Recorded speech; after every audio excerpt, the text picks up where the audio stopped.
Hello everyone to the Multiversal Tournament. I am your host, Bugboy1014. And we're here, well, actually I should say I am here because I'm not actually joined by any guests this time. It's the first time in a long time. You will see Surtur in the call, but he is not actually here. You're just listening to the audio. Sorry, listening to my voice. Which is fair. Today we have more or less an NPC fight. Normally, I would have my co-host Fox Warrior here, but they recently had surgery, so they're recovering for health reasons, which is perfectly understandable. So they will not take part in this. Today, we have Zokarye Tenshaw, the Wary, versus Grognak, the Barbarian, champion of Morradin. This is going to be a no-hold-barred grudge match between the two. And it's going to be very interesting to watch, all things considered. So, on Zoke, we'll start with Grognak's end, because that's the easiest one. Grognak was in his room drinking a beer, because he was drinking, not a beer, sorry, he was drinking some dwarven ale, and he was so drunk that he forgot he had a match today, and Mimi reminds him. He goes, "Oh yeah, I gotta go beat up that kid." Okay, and then grabs his axe, grabs his shield, grabs his armor, and just kind of starts walking out the door as he's putting on his armor. I'll point out that he isn't fully dressed as he's walking out, so he's like half naked walking through the thing, putting on his heavy metal armor, so that takes a while to do. So that's hilarious. And he's still drunk the entire time, so he's kind of wobbly and staggering as well as he's doing that. Meanwhile, with Zokarye, Zokarye is currently in his room reading a book. Dread is currently sitting on the floor in front of the side panel television thing, like the big flat screen. It's not actually a television, it's a flat screen that projects a major image spell, but it acts as a television. He's currently sitting in front of it watching some videos and shows, effectively watching cartoons. Or the D&D equivalent of cartoons in a low-tech society.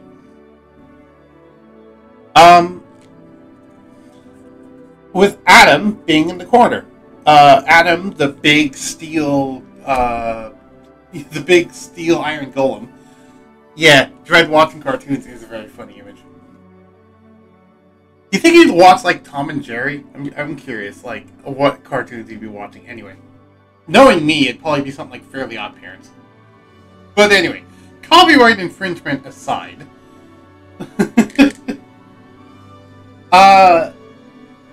Adam seeing in the corner. Zokarye, seeing the time, says,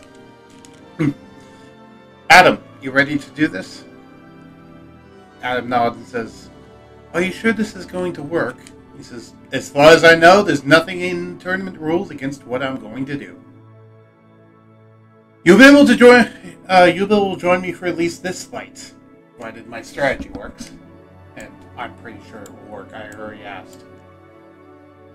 And then he gets up and starts walking out because he's already in his power armor. Zokarye hasn't taken off his power armor in who knows how long. He does, but I don't remember how long.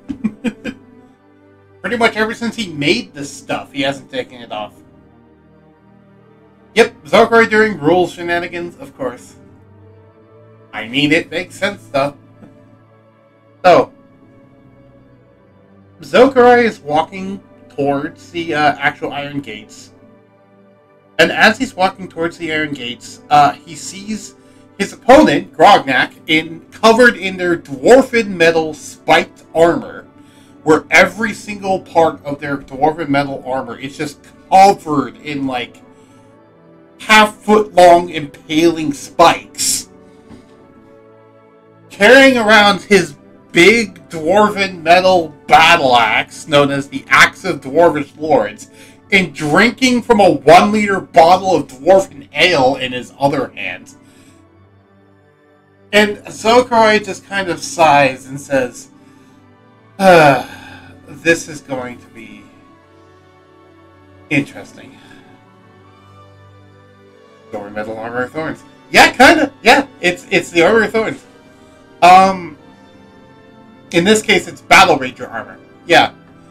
And then he just says, okay, let's get this over with. And just walk. He says that privately to himself.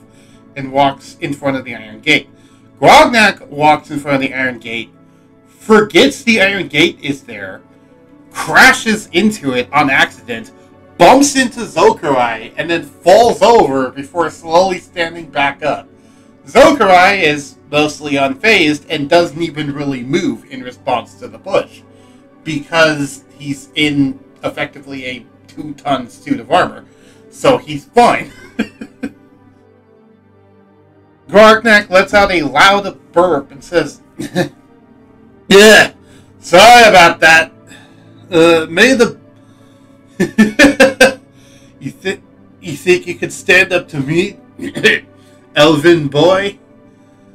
And Zokarye just doesn't respond. He says, well, tall, dark, and gruesome, may the best competitor win. And he puts out his hand to shake it. And Zokarye turns slightly and says, I intend to. And then turns back. He goes, oh, is that how it is? Well, alright then.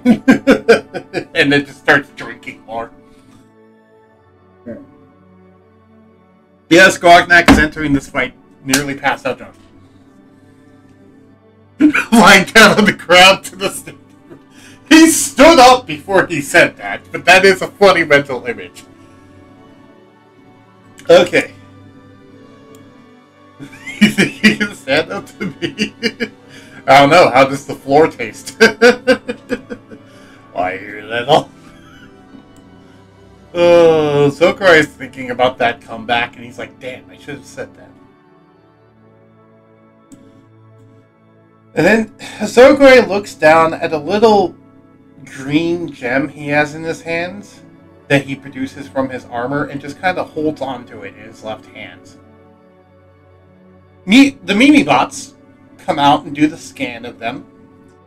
And one of them stops when they get to the Axe of Dwarves Lords, and they spend some time identifying it, and then figure out it isn't sentient and let him and give him the okay.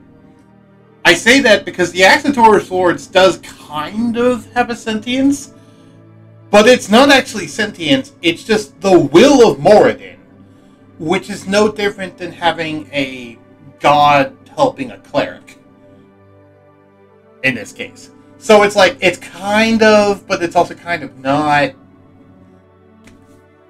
It's not explicitly sentient, so it's fine. But it was enough to make them go, wait a minute, and have to take a double take to make sure that it's not sentient.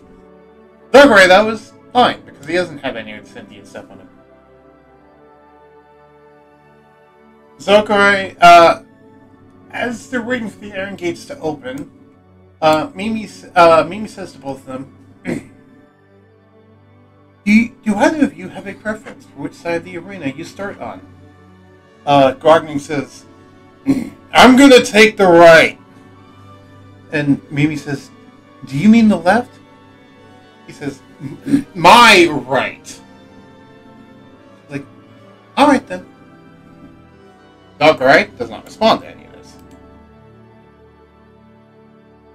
So, as the iron gates begin to open, I will turn off the Session 0 music and start the Battle Arena music.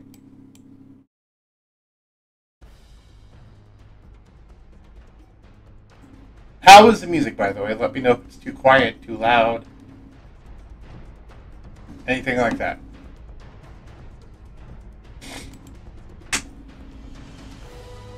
So,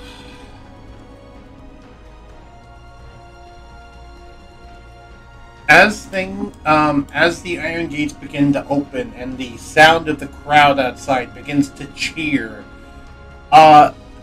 Grognak begins begins walking into the actual arena triumphantly, holding his axe above his head, but stumbling a little bit. Or, like, not stumbling, but, like, wobbling a little bit from how drunk he is currently. But for the most part, he's fine, and he's standing there proudly as he's starting to walk to his position. Zokarye, meanwhile, just kind of disappears from where he's standing and appears right here on the other side of the arena. He doesn't even move. He just pops and then appears instantly. Which Grognak doesn't even notice. I'm going to point that out right now. Grognak does not even notice that he does this.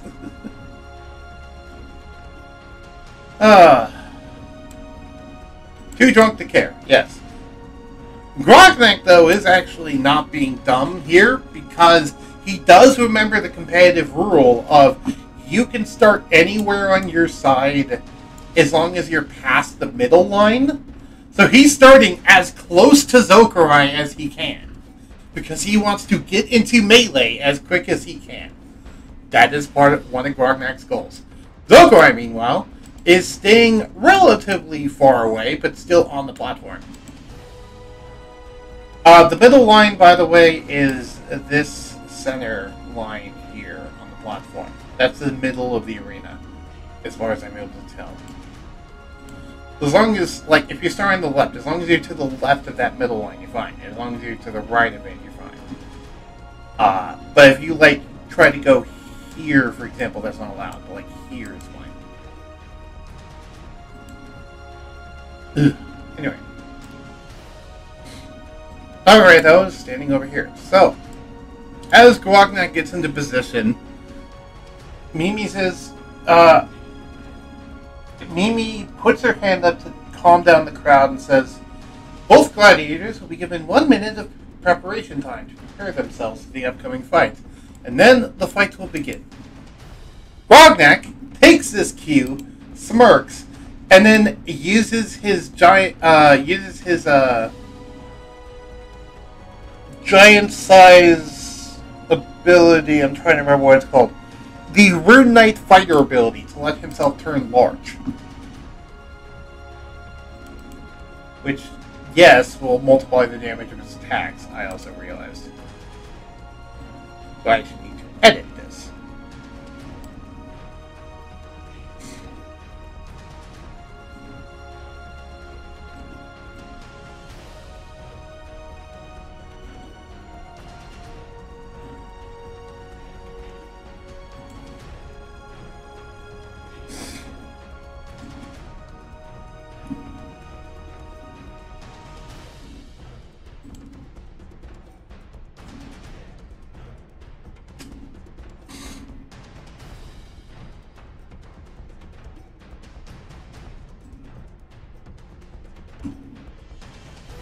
Okay. Meanwhile, Zokarye will crush the gem in his hands and open his hand again, and the gem will disappear, and out will come a series of 5 adamantine shards, which will then begin to float up, turn around, and then fly into the back of Zokarye's armor and plunge themselves into the back of his neck to then plug back into the armor. He found a way to be able to transport Adam into the arena without going through the entrance. So he will still have his actual sentient AI buddy, the one who runs his armor. Neat! It also makes Zokarye far scarier than he would be without it.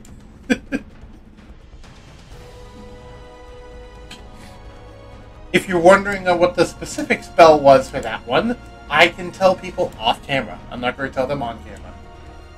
But there is a specific spell that does this.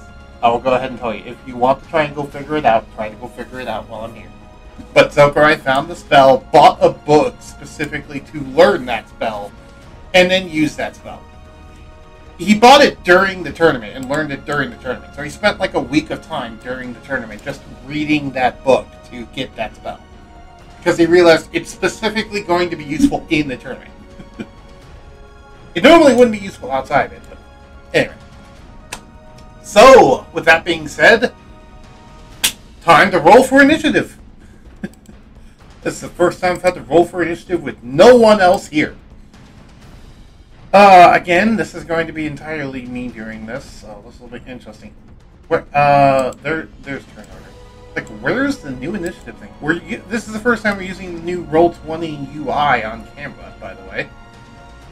Zokarye spending 1 week straight for one ability tells you how important it is to him. Indeed. He really wanted his buddy, not his buddy Grognak, his buddy Adam helping him here. He succeeded. And Zokarye is getting the first turn. So, Zokarye, we will start with him in round 1. He will start by producing from his armor a large, producing from his armor a large, what looks to be a, sorry, actually, at first, he waves his, he does a small movement, which causes the shards to, which causes, his armor to change a little bit. Like, it has a different coloration and pattern on it now. And then he pulls out from a bag of holding, not from a bag of holding. He produces from his armor a large, what looks to be a rifle, except it's a rifle that is more chunky and has a fast, like, it has like what looks like a bolt. It has a bunch of weird stuff on it, and it has like a big box magazine where its actual bullets would be. For those at home who do know what I'm talking about, this is a SAW, a squad automatic weapon. This dude, Zokarye, managed to invent a light machine gun in a high fantasy setting. Go figure. And he sets up a tripod, gets prone on the ground, and just starts firing at Grognak. Full auto. Oh. How does full auto work for a D&D? Well, I had to calculate this. Zokarye has 2 attacks.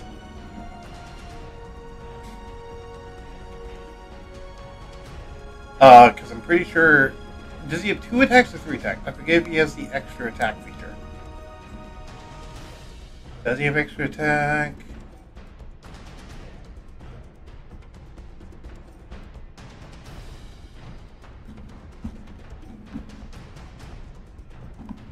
Does artillerist or armorer give him extra attack? It's Zokarye. I'm barely surprised by the semi-automatic rifle. True, but people at home might be.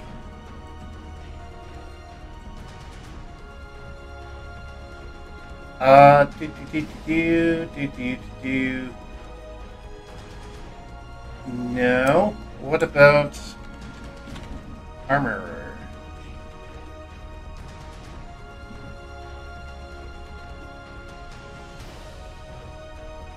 Yes, armor has extra attack. Okay.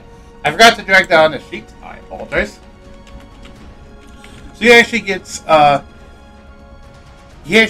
3 attacks with his gun. Now, with the way a fully automatic machine gun in this case works, is that it will fire a certain amount of shots per action, but you can make it be that amount of shots per attack if you take disadvantage on the attacks. So in this case, he can fire either 10 bullets as an action or 10 bullets per attack, but it will be with disadvantage. So at first, he's just going to be firing it as an action. So he'll be firing 10 bullets with neither advantage nor disadvantage. Actually, no, he has advantage because of what ability is it? Now I have to remember some 50 million abilities on this thing. Let me check his sheets. Does he have advantage? No, he does not have advantage on attack rolls. Okay. And he does not have high enough rogue to get the one steady shot ability. So no, he does not have advantage. This will be a normal shot. And I never figured out how to do the whole targeting computer thing I wanted to try to figure out. So, this will be firing 10 times. So, shot number 1. Nat 1. And, hold on, let me actually figure out something. So,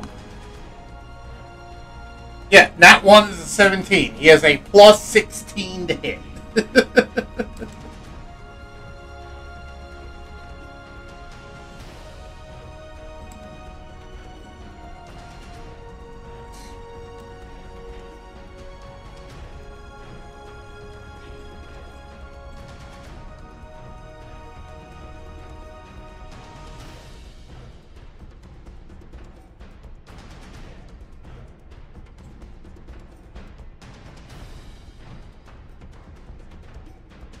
Oh, wrong button.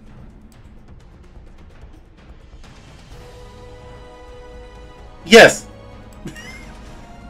There's a reason why he made his bullets out of Wave Watch steel specifically. Because he knew how stupid it would be with a machine gun and went, I'm going to use this with a machine gun. Okay, so now, hopefully I should... Oh, God. Never mind, that was a terrible idea. Oh, because I included trades. God damn it. Oh, whatever. I borked this up completely. We'll just ignore that and pretend I didn't do that. Okay? Okay.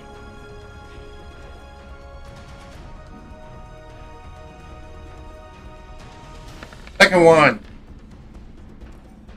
I believe that's a hit. Greasy. 30! That's a hit. That's 28 damage on Grognak.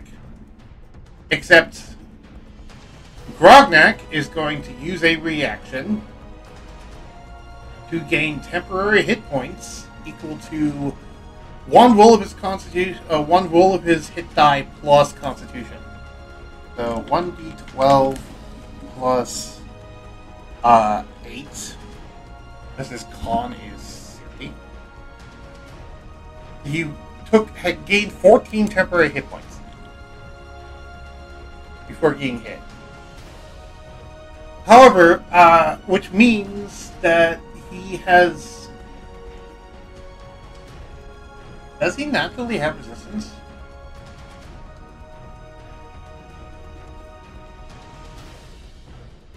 No.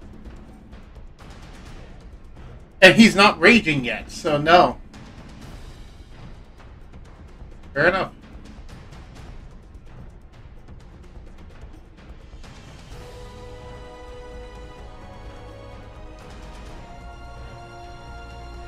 So I need to take note of this.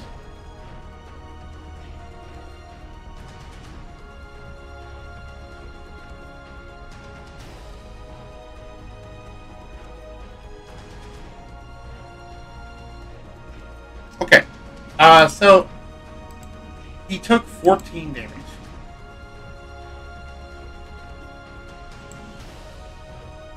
However, also his armor has a -1 AC penalty, and that's going to keep stacking.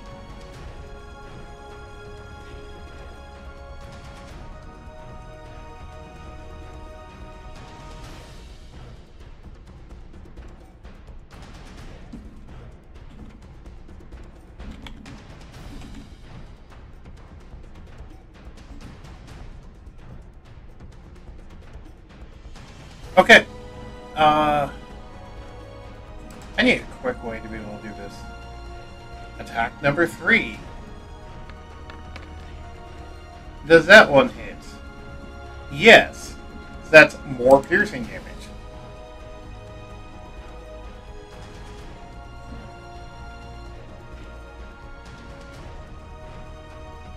Okay. That's another, this is the 4th attack, right? 1, 2, 4th, and that's a crit. Okay. That's a crit, so that's going to deal even more damage.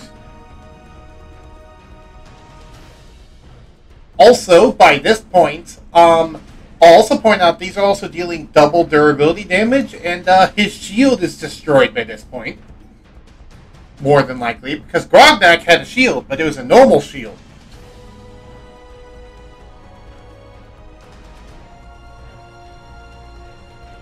That means, actually, now he has a -3 if we count for the shield being gone. 2, 3, 4, yep. Next attack.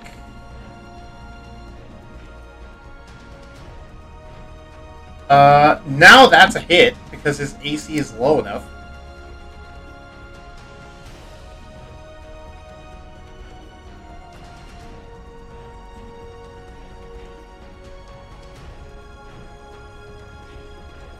Rolling a hit die for Dwarven Metal does not take a reaction. So, what you're saying is he could have kept doing that.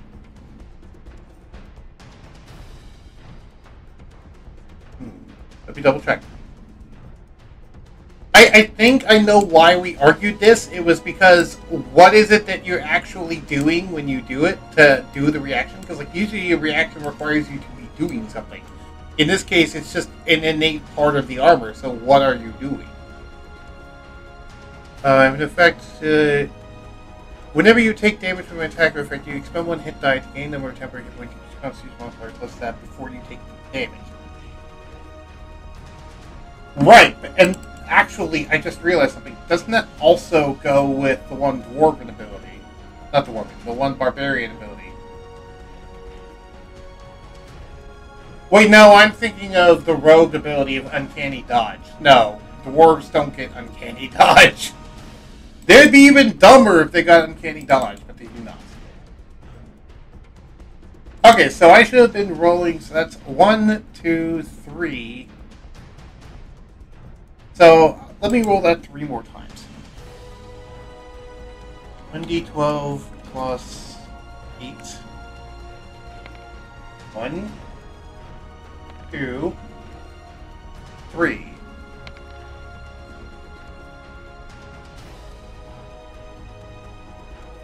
Plus, so 11, so that's 21, so that's 41.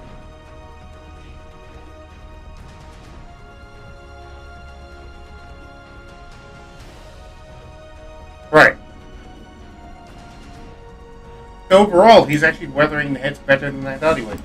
This large, drunken dwarf, he's getting peppered shots like, what the hell?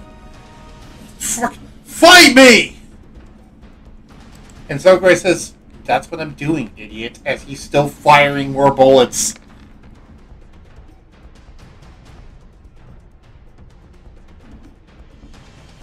Ugh.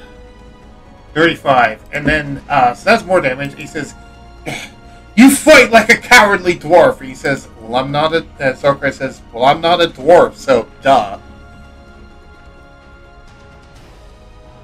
Okay, so it only takes 11 damage.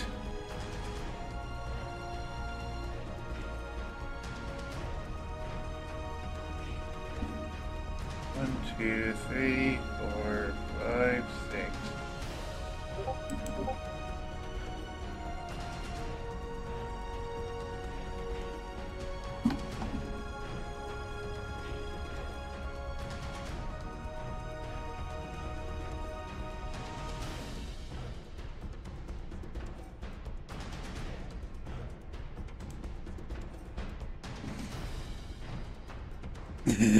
That's a cute image. Sorry, I got distracted by a cute image of my Discord server. What was I doing? Oh, right. I was trying to figure out. So, how many attacks? 1, 2, 3, 4, 5, 6. I always keep losing track. I am sorry. This is number 7. That's a hit. And that'll be rolled to see how much damage is reduced by.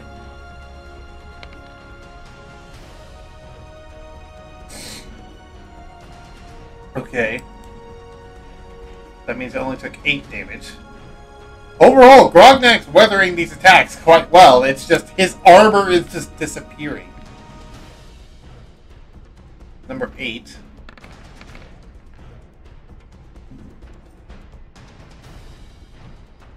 Nose guard.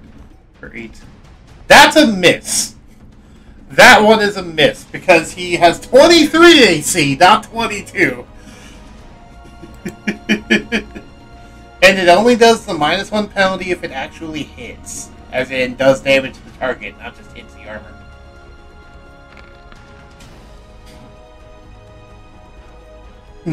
Number 9, though, does hit. Which gets reduced by how much?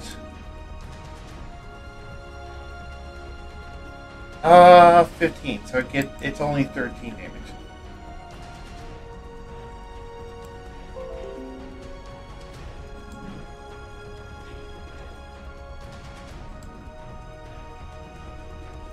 Yes.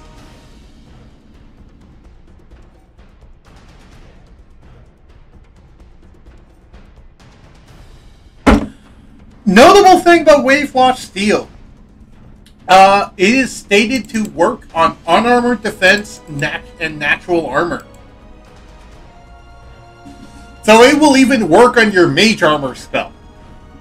It won't destroy it, but it will reduce the AC. Because it'll even, like, reduce your natural AC, aka your ability to dodge.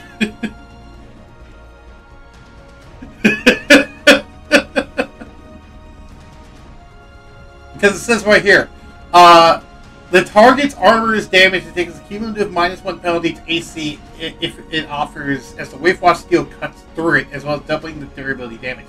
This even affects targets not using armor, like unarmored defense.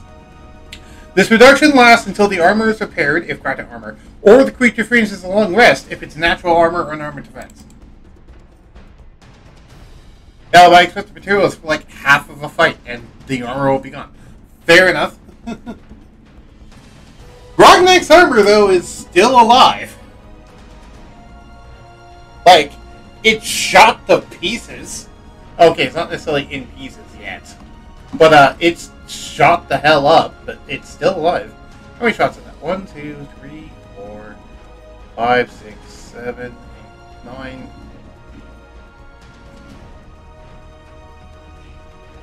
And here's the final one. That's a hit.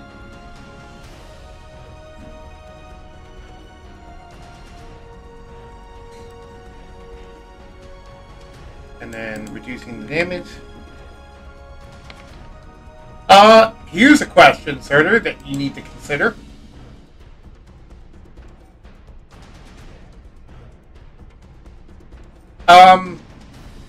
Here's a question you need to consider. If you reduce incoming damage through the resilience ability, does that also reduce the amount of damage the armor takes? I don't know. But if so, that can actually play a factor in here. Also, let me calculate how much durability the armor actually has, because I'm pretty sure...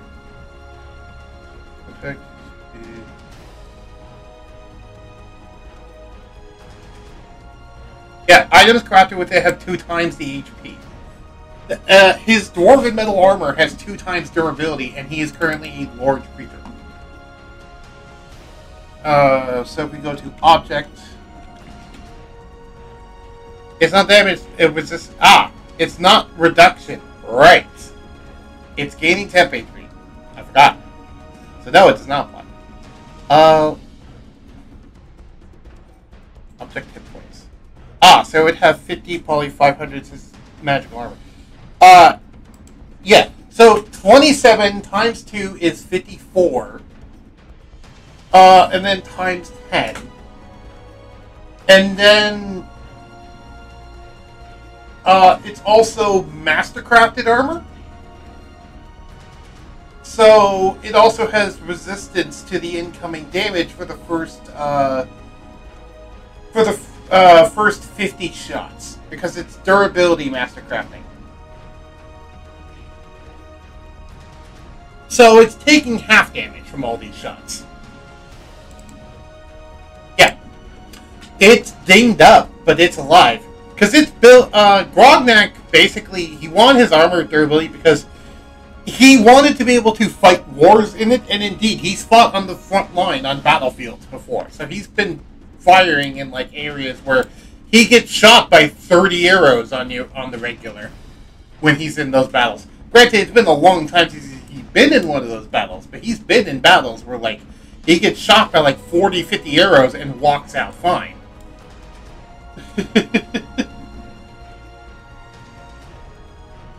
And his armor survives enough to be able to be repaired. In all, how much was that? So you can. I'll just trust your number of 368. If we divide that by 2, that means you would have taken 184 durability damage out of 540 HP. So yeah, it's fine. It just took like a fifth of its health bar gone, which is still remarkable. That's a remarkable amount of damage. And Zokarye says, that was the first volley. You can surrender if you want to. And ends his turn. Fair enough. Zokarye then ends his turn. Actually, no, he doesn't. I just realized, no, he does not. What am I thinking? He can cast a spell.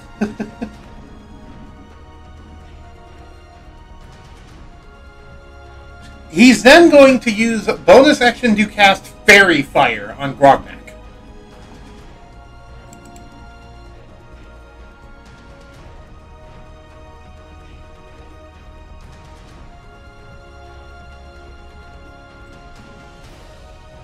Which I don't have on his sheet, but is in one of his items. So I'll go ahead and drag it onto his sheet so all of his bonuses can apply.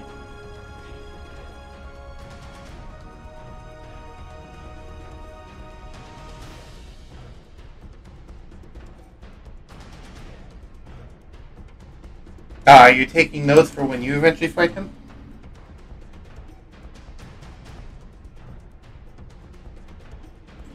I forgot Fairy Toast is a spell.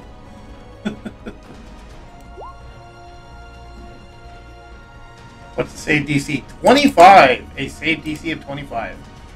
Well, Mr. Grognak, it does not look like your shield is actually still around.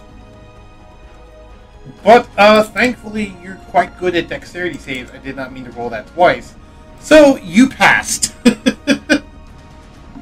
He got a 35 on his dex save. So, you see a 20-foot cube of purple flame coat an area that Grognak manages to dodge and says, "Yeah, you're not getting me that easily." I can't burp on demand. I'm sorry, but he burped. That's the end of his turn. Sorry, that's the end of Zokarye's turn. Grognak's turn. Grognak is kind of peeved, as you would imagine. And he goes, "You know what? Fuck this." And just goes bonus action rage. Yep, and the only way my character know how to attack, cast a spell that fast is haste. Indeed. So, he's raging. And then just starts charging towards...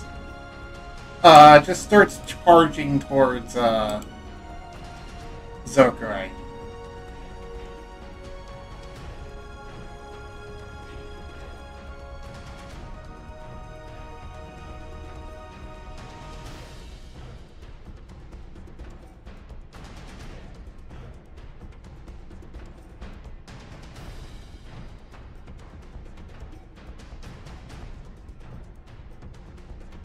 And he is going to use an ability that we've never seen anyone actually use, because we've never seen anyone with this particular subclass. Let me double check what I'm reading.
Okay. So, he is going, he rages, and normally, he would be outside of the range, because he can move how far in a turn? 45 feet. Ah, so he's not within 45 feet of Zokarye. But he's going to dash. And, when he dashes, he's also going to activate his, what is it called? He's going to activate his Battle Rager charge ability. So, does he have enough range? Ah, he barely doesn't. No. Okay. So instead of dashing, he doesn't have enough range. If he was a little bit closer, he could Battle Rager dash into Zokarye, but no, he's not going to. Instead, he's going to move 45 feet forward, which is his movement speed. And then he's just going to freaking throw his Axe of Dwarvish Lords at Zokarye. He needs to be within 5 feet of the target to use that ability, Surtur. And he would be 10 feet away, unfortunately. He's going to huck his Axe of Dwarvish Lords at Zokarye. Zokarye, seeing this giant metal axe flying towards him, tries to dodge out of the way. His armor changes patterns as you see it go into a more bulky sort of form.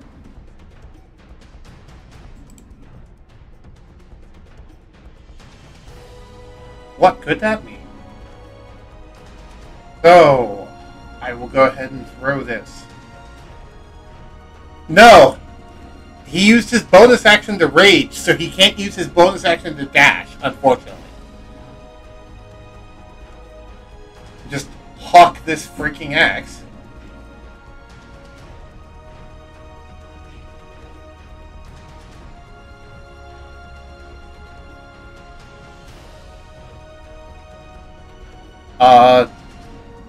Game? I rolled to attack, please. Thank you. It rolled twice. Okay, so that's a miss and a miss. As the first shot hits his armor and deflects off, slamming into the ground next to Zokarye with a indent into the armor. And then you saw the axe warp back to Grognak's fist for him to then huck it again at Zokarye, which it then flies towards Zokarye again, and Zokarye manages to spot dodge this one. And it flies into the wall behind him. But before it impacts the wall, it warps back to Grognak's hands.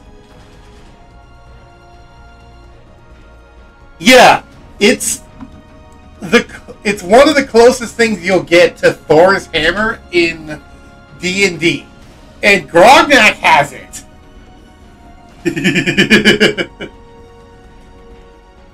He goes, "Hold still, you fucking pansy!" And then he uses action surge. And says, "I said, hold still!" And throws it again. And he's going to use his epic boon to make it be a nat 20 on Zokarye. So he rolls again, and he's making this be an automatic natural 20. Yes, he used action. Okay, so he used action surge to give himself another action, and then he used an epic boon to make his next attack be an automatic nat 20, which will have a lot of effects. So you see this axe coming in towards Zokarye. Zokarye tries to dodge out of the way, but it hits his armor.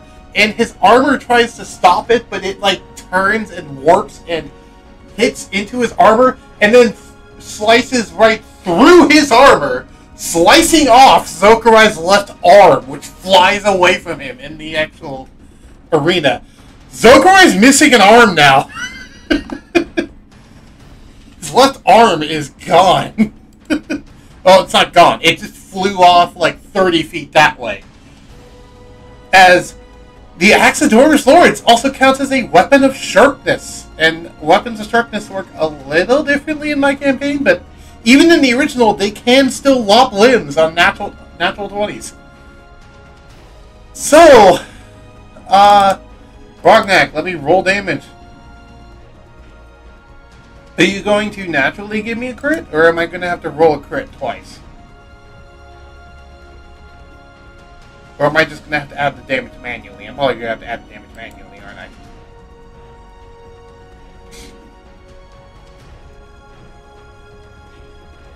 I'm going to have to add the damage manually. Okay, so that's an additional 3d12 plus 3d12. 3 instead of 2, because he gets an extra weapon die on his crits because of his brutal critical ability. On top of what the weapon of sharpness does, which I don't fully remember what a weapon of sharpness does. Let me double check what the sword of sharpness does. Oh, I'm sorry. No, a sword of sharpness does max damage. I forgot. When you attack an object with his magic sword and hit, when you attack a creature with his magic sword and hit, the target takes an extra 14 slashing damage. This part is removed, by the way. Well, sorry, this part is removed. Just imagine that when you roll nat 20 on, you get an extra 14 slashing damage, and you lop off the target's limb. Yeah, especially since sword sharpness has extra stuff. Indeed. When you hit an object with a magic with this and hit, that means all of these attacks, this attack, by the way, also did maximum damage to Zokarye's armor. Maximized damage. So that is... Oh god, how much damage is that? So... Zokarye took... Let's see, also...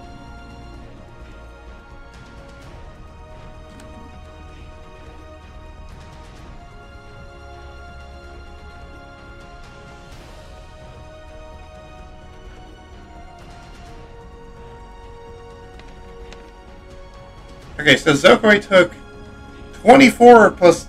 Yeah, this is why I said, like, this is the thing that went... Oh, wait a minute, I forgot about this. 22 plus 21 plus 24 plus 14 plus 32. Even with resistance, dividing that by 2, he still took 56 damage. Which is quite a bit. However, more notably, Zokarye is now missing a left arm. And it's over on the side. He says, shit, what the... God damn it. And Grognak says, yeah, not so tough now, are you? And then throws another axe at him. This one's not going to be an auto nat 20. But, yeah, also, before we get to that, how much damage did his armor take? It's a very dangerous combo, yes. So, let's calculate just how much damage that was. So that was against the armor. So, 6. So that's 12. 24. 28.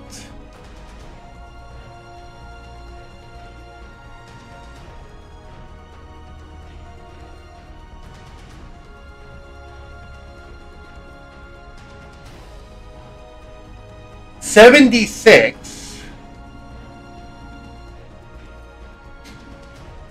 96,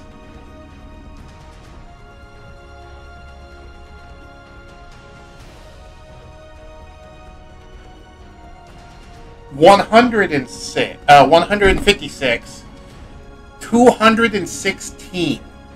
The armor took 216 damage.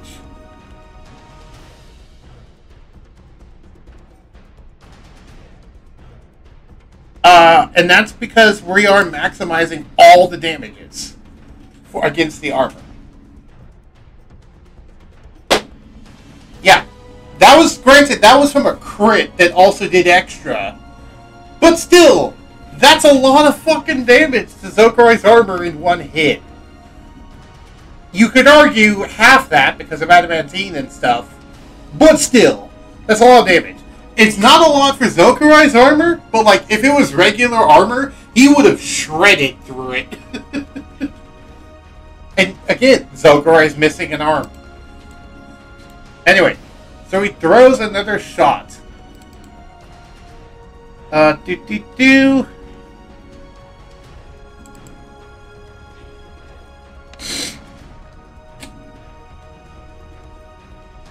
I mean, he did shred through it. How did it lop off an arm if it didn't go through?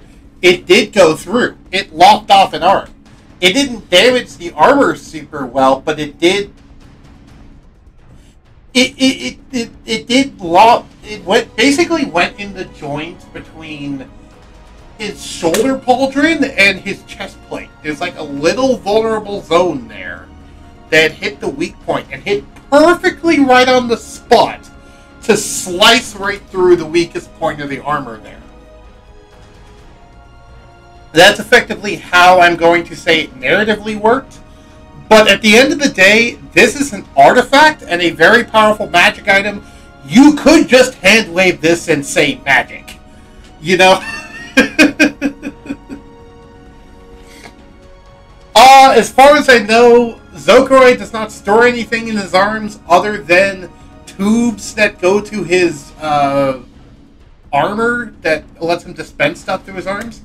Though, he now notably can't use his machine gun because that requires two hands to use. Unless he's going to try to one-hand that shit, which Zokarye is pissed off at this point, so no. So Grognak throws the armor, throws the weapon at him again.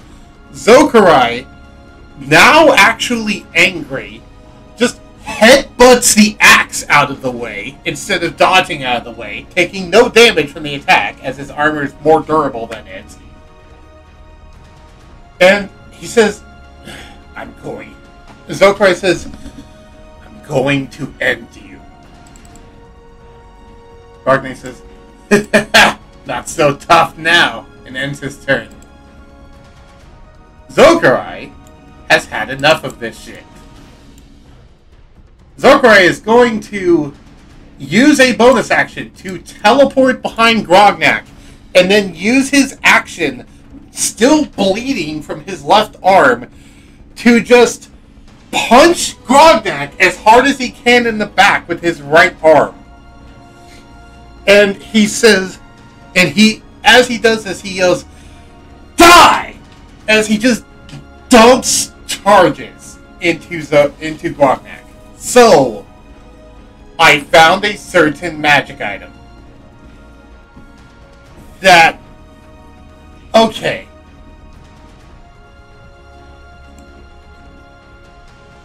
A certain magic item, indeed.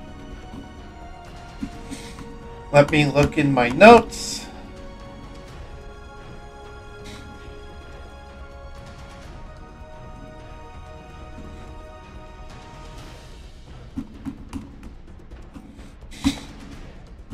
What is it called again? The Bloody Massacre. That's what it's called. It's a legendary sword that he has in his armor. And it states the following. I found the Bloody Massacre is what I found. So he's going to use this. The Bloody Massacre says when you hit a creature with a melee with this melee weapon, which in this case is his power armor, when he hits Grognak with his power armor, he can expend any number of charges to infect the blood with necrotic energy, dealing an extra 2d10 necrotic damage per charge spent, as necrotic energy boils inside the foe. This has no effect on constructs or creatures who lack blood. There's no upper limit stated on how many charges he can dump. Surtur, let me ask, how many charges does his armor have? Potentially?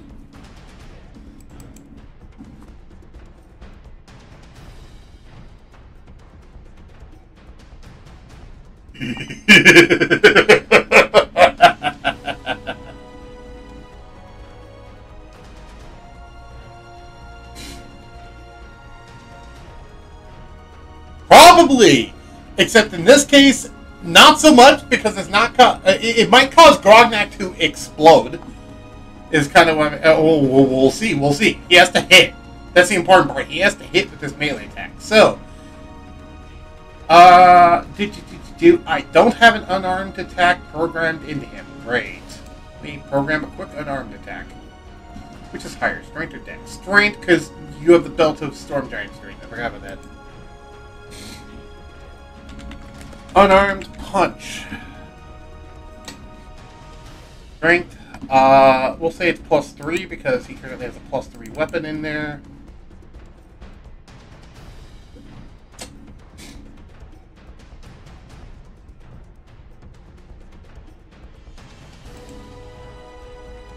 Crit is... probably just 20. I don't know if any item that he has in his thing to make it so that it would be more. It's only going to do 1d4. It's not even that much. But it's more than you think. Also, his armor changed modes again. And for those of you who can read minds in the audience, you might have heard something in Zokarye's mind say, offensive mode engaged. Sorry, in the armor thing. Yeah, actually no. The armor audibly says out loud, offensive mode engaged, as he just punches into Grognak. Oh, and he hits. So, he is going to dump 100 charges into Grognak.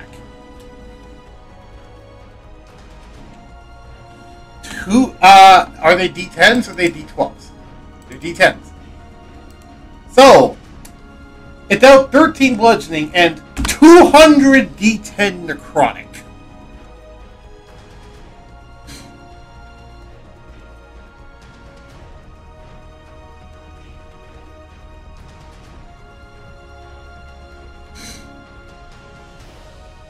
That much necrotic damage.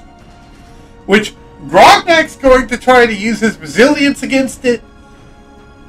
And he has resistance. He is actually going to tank this damage because he has resistance to it. I just realized he has enough HP to actually tank this damage. So you see him just punch Grognak in the back, and then black lightning in a cloud completely covers Grognak's body as his body starts to become infused with the black lightning, and he screams in pain and rage as his body is seemingly boiling from the inside from just this sheer necrosis going on in him. Let me roll 1d10. 1d12 plus 8. It's a testament to how tough this guy is, that he's not just dead right now.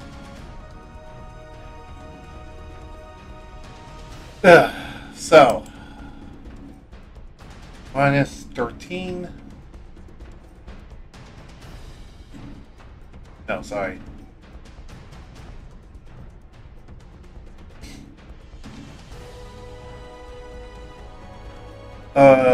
Minus... Yes! Only censored indeed. 1065 divided by 2. And then minus from 20. He took 512 actual damage and got knocked to below half health near immediately. And he screams and then stumbles forward a little bit, but is still alive. And Zokarye says, "I said die!" and punches him again in the back. This time aiming for his head. So I'm going to make another attack action with Zokarye.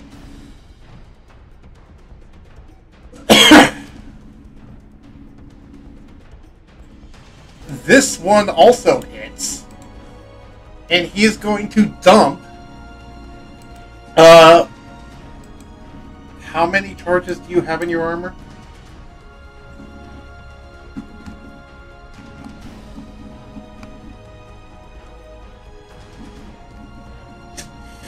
Yeah, you have enough. 100 more charges.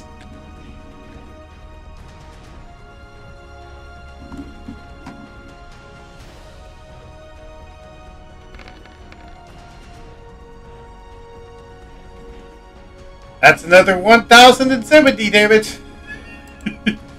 Which, I'll roll the thing. So we see what negative he's at. That's 18. Okay, so that is 12 plus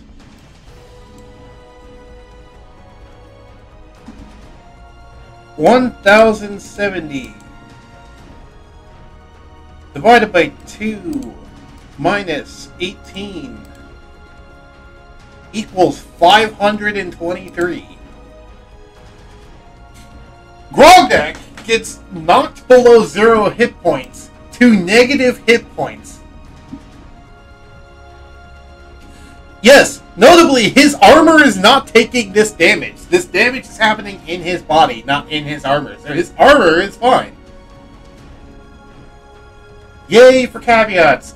However, Grognak is at 0 HP, stumbles, but... And this is where we get to the but. He yells out in a primal roar, "I'm not dead yet!"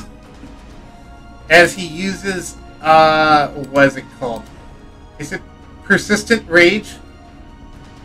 Yeah. One, his rage only ends if he falls unconscious, but also, what's the other one?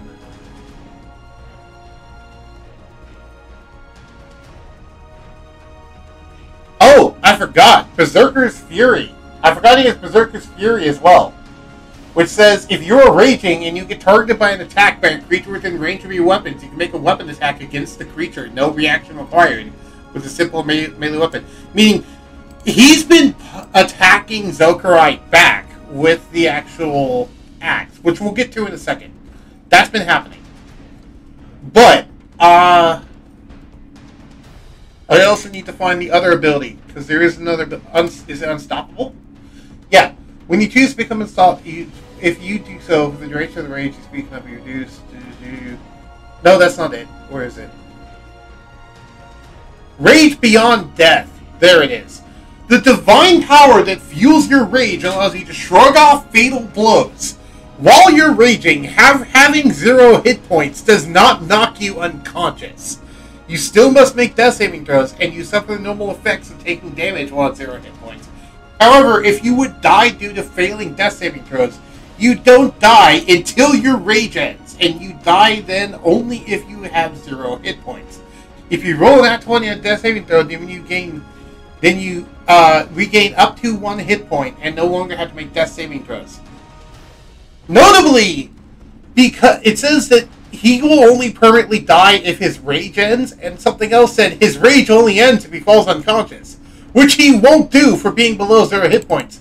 Meaning, newsflash, you need to knock Grognak to negative 960.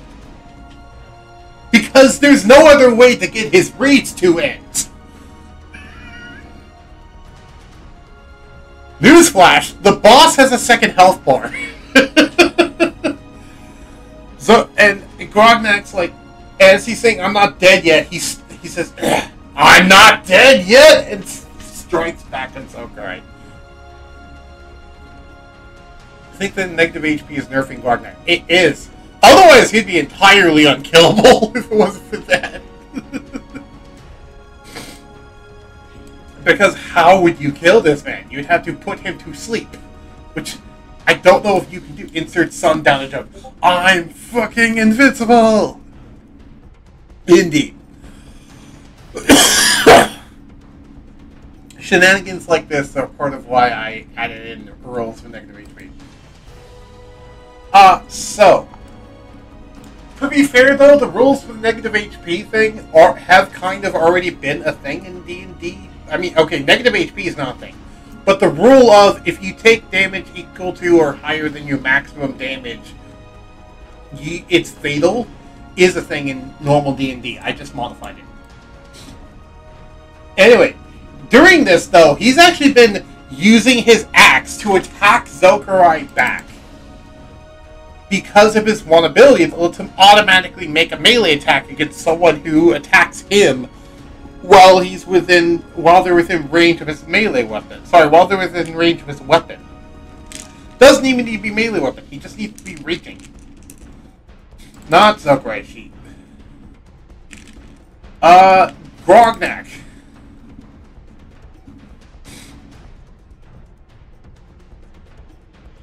Axe the Dwarvish Lords. Go! There will be 2 such hits.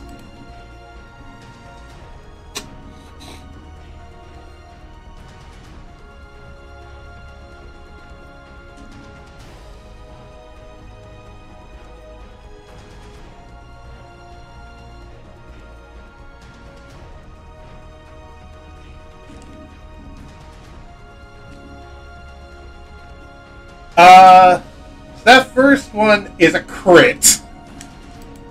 Wait, is that...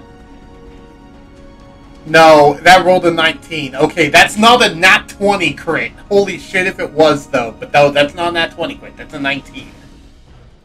Okay, I thought he was about to lop off another limb. No. That is a lot of damage, though. Alright, so let me just do some quick math. So,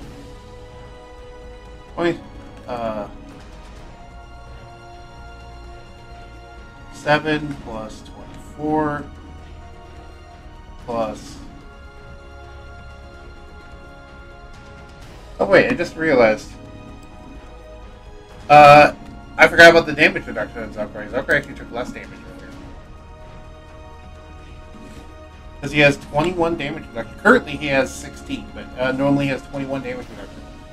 24 plus 2 plus 24 plus 20.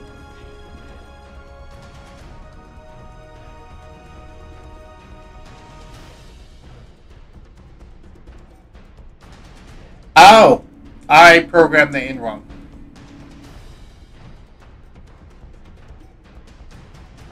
I programmed in the crit wrong. It's supposed to be 3d12, not 1d12. Whoops.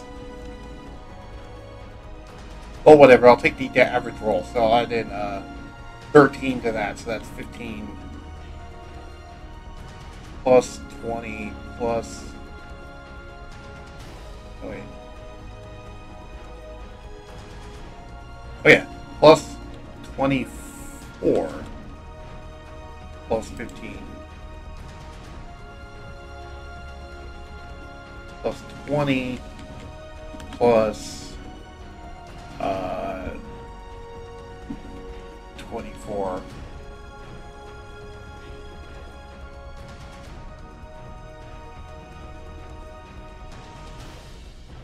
And then divide all that by 2. Divided by 2, then minus 16 in this case. 51. Took 51 more damage.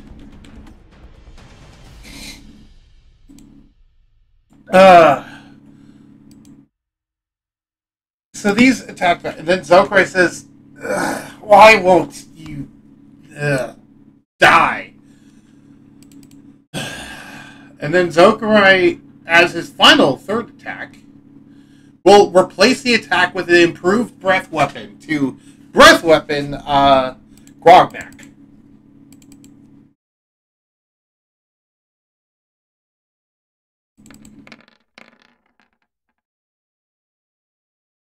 Why did my music stop?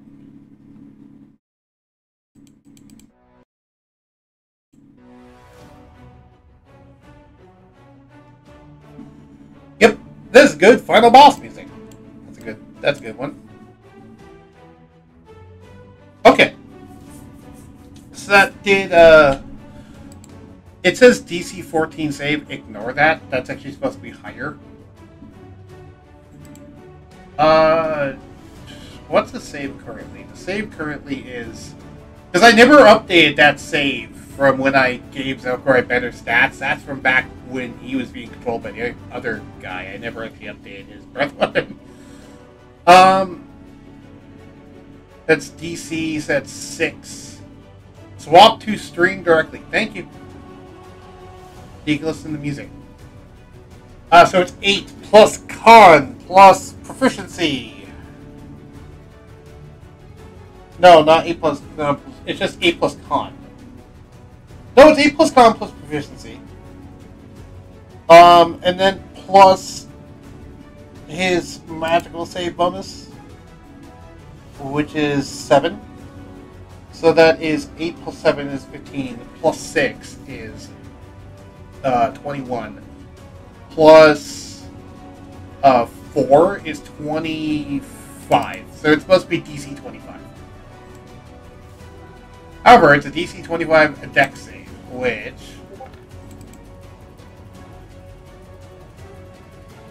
he did not make.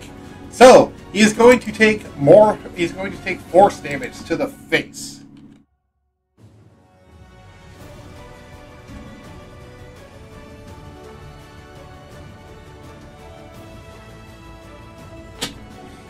He's going to get temporary HP in response, but he's still going to take 12 damage.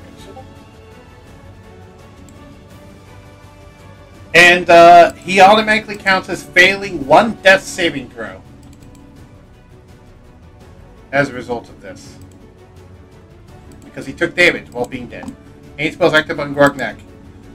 No! Actually, there is no spells that are active on Grognak. And that's notable. Zokarye realizes he doesn't shrink or anything. He doesn't even stagger, meaning no, he didn't have any spells. He's just innately this strong.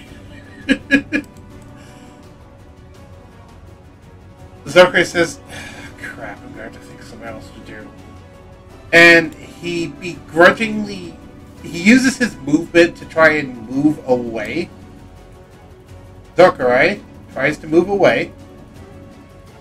Grognak doesn't have Sentinel, so I'm not going to bother to prevent him from catching him. I'm not going to bother to, like, see if he stopped his movement or anything, but Grognak will get an opportunity attack. He uses it as his actual reaction.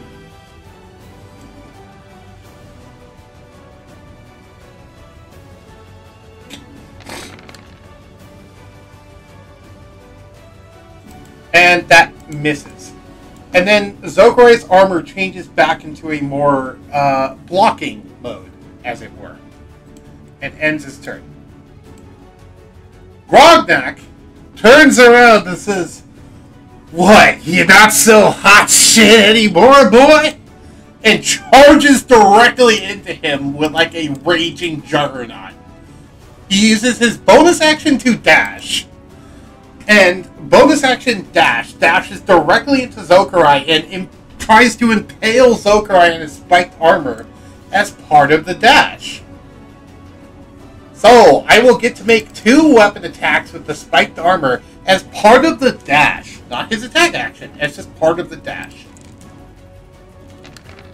So, here's the first weapon attack from the armor.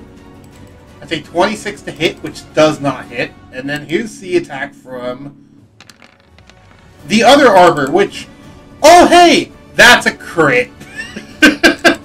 Grognak seems quite good at getting crits.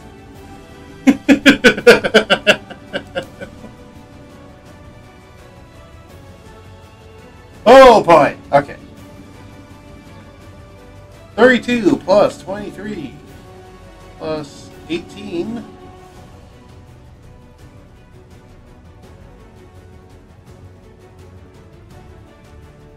Yes.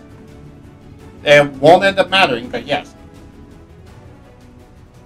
4 divided by 2 minus 21.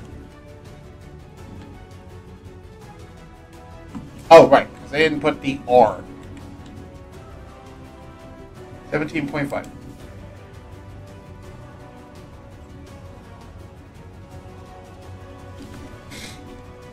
And yes, Grognak will have to make a death saving throw. I'm pretty sure.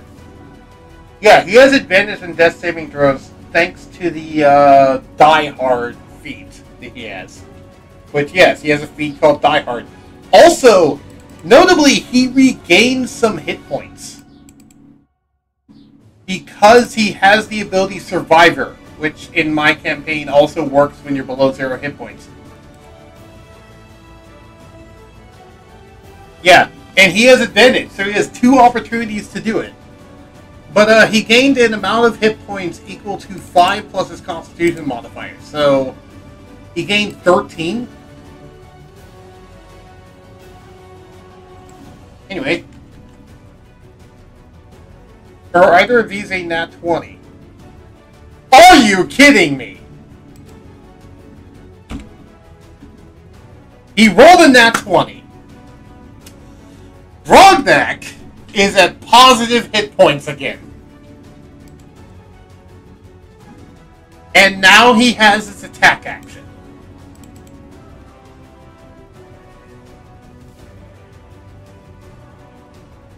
Not Zokarye. So, the nuke, Zokarye used his big nuking option, and it nuked Grognak, but, Grognak's tougher than he anticipated. He's tougher than I anticipated. I didn't realize this works this way. He's at 1, because Survivor procced before the death save, I would think. Or at least that's the order that I did it in. I don't know if that's always the case. But for now, I'm just going with him being at 1. If it should be higher, we'll figure that out at a different point. Or you can go look that up if you want to. Either way. He also now has his actual attacks, which I should probably fix this so that it does it properly. 3d12.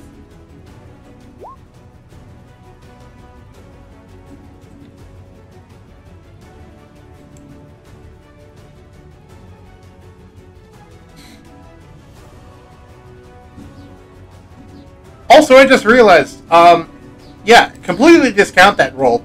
This should be done at advantage, because of course he's recklessly attacking. I forgot about that.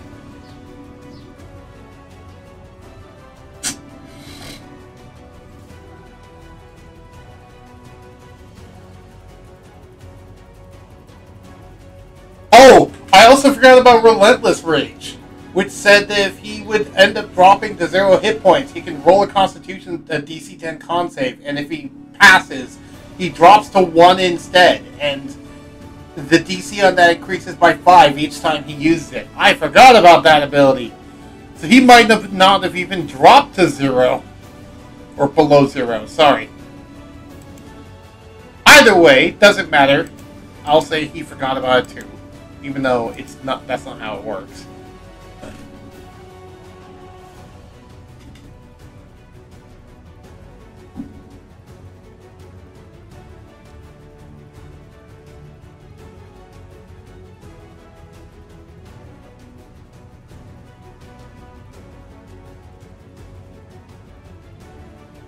Let me double check that I don't have one read when you win.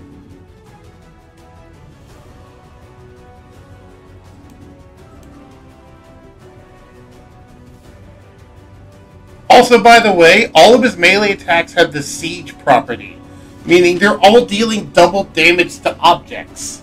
I just remembered that.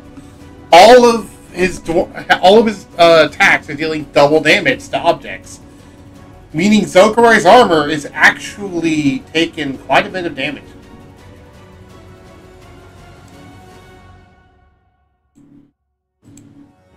Again, I did not do the full preparations for Grognak that I should have. I am sorry.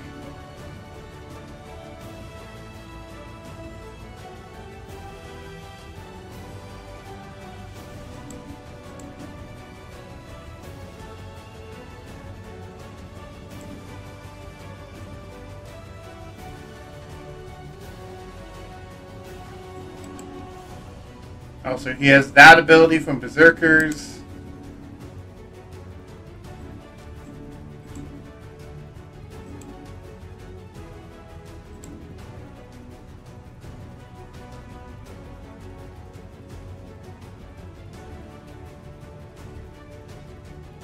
Oh! I also forgot about that. So remember earlier when you asked me if he's under a spell effect? Technically no, but practically yes, because ancestral power gives him, while he's raging, the feature gives him the effects of the haste spell, bless spell, and heroism spell. I forgot about that.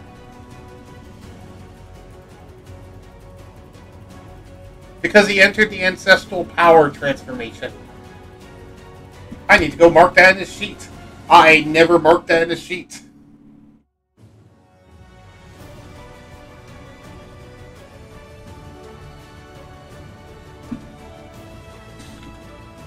It means he's getting the temporary hit points from heroism as well, too.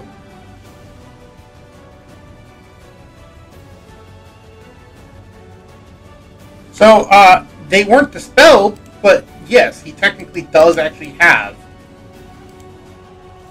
these things.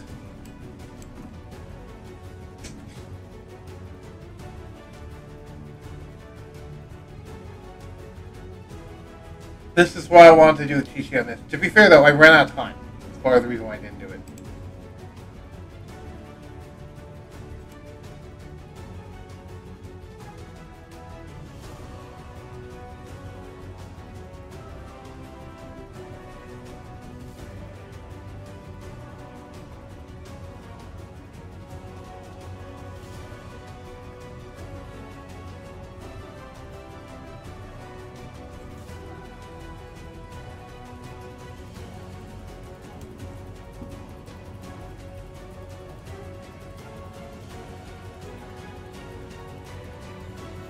That's a good question. Given it's a barbarian ability, I would say it would probably go off con, actually. So it would be +8 instead of +3. Given, like, that's the thing that makes the most sense for the barbarian version to go off of. Since it's coming from a high-level barbarian ability. That means, actually, he gains +8 temporary hit points every turn. Which is actually a sizable chunk.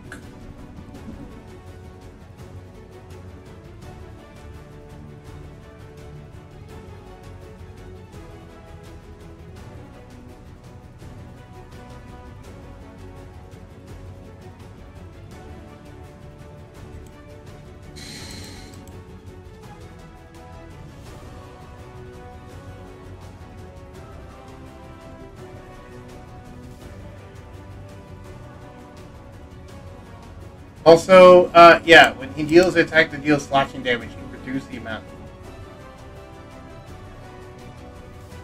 Also, I should have been doing those attacks at disadvantage. To be fair, though, Zokarye has a thing to give him advantage, so that would actually... Here's the Die Hard feature, by the way. You have advantage on saving throws against the effects that make you suffer death levels of exhaustion. You have advantage on death saving throws. Get 16 temporary hit points at because whenever he gains temporary source other than the metal, he gets an amount equal to his con modifier. True. So he gains 16 every turn on top of his survivor healing. Okay. This guy is scary.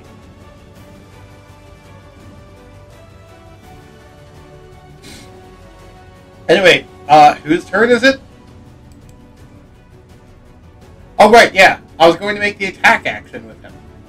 Which I did. I did the first attack. Which was a miss. Second attack.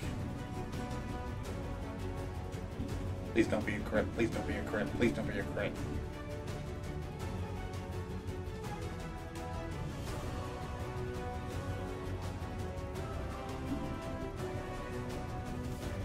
So he has a natural 29 regen, basically?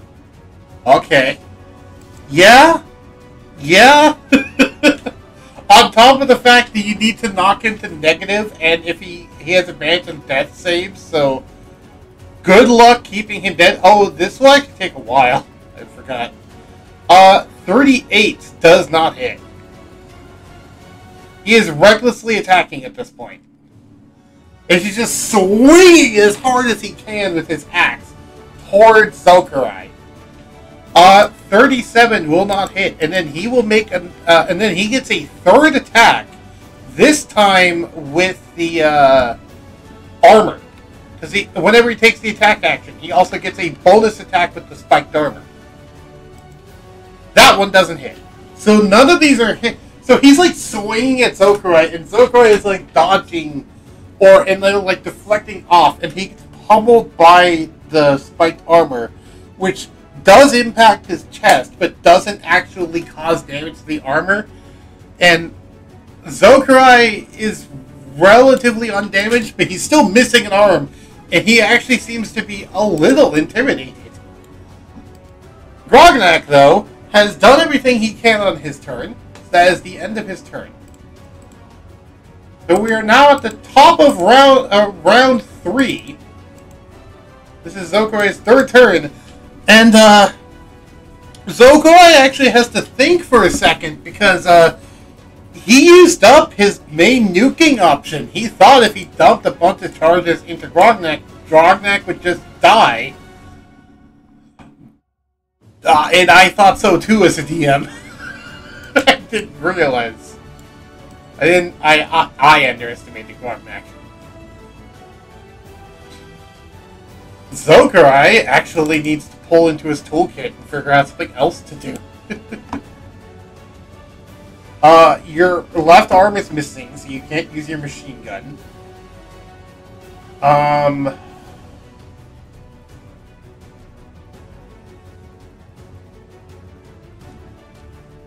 Does Greater Restoration restore a limb?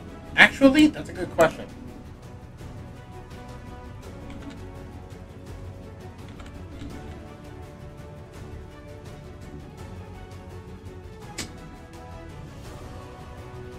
One effect of using target's maximum hit points. No, it does not. And he doesn't have Berserker armor.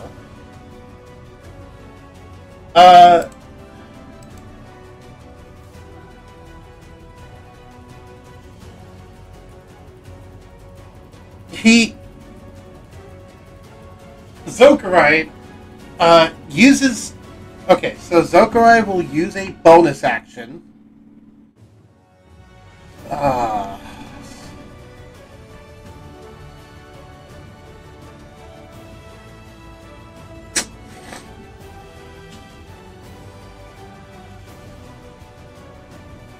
What will he do?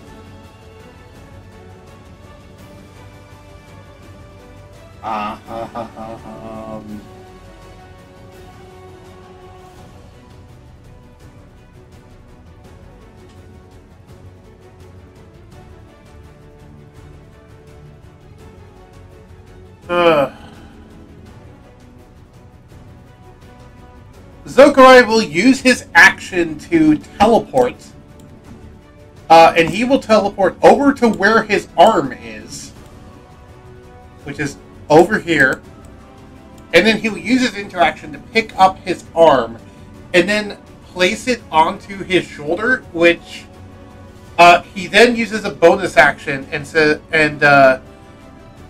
he uses a bonus action to have his armor feed him a revitalizing potion plus, which will repair the damage in the armor.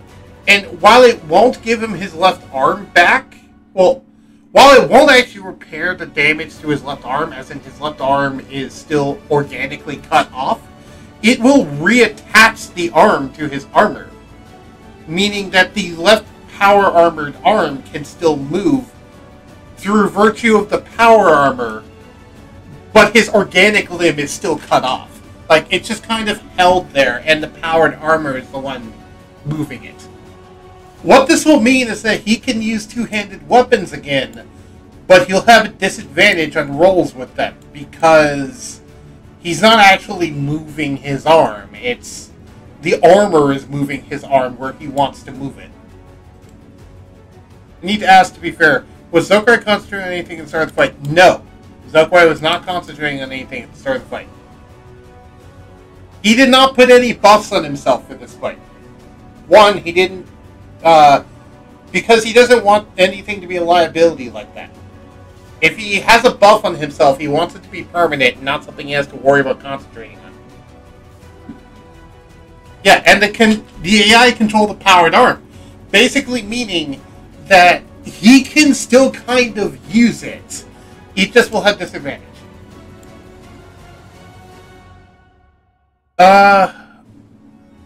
Let me look something up, because I just realized there is another thing that he could potentially use.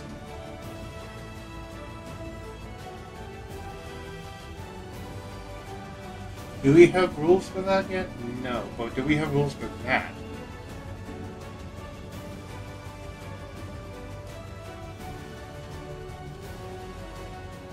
It doesn't actually make that happen, though. Oh. He doesn't have a quick way to just repair a limb. He hasn't thought of a way to actually just repair a limb quickly. He can keep his limb working in this way, but he can't repair it. Granted, he does have the Ring of Regeneration, so his limb will eventually regenerate. But still, it's still kind of... Yeah, also, yeah, he has Living Wards, so he doesn't need to concentrate on a spell.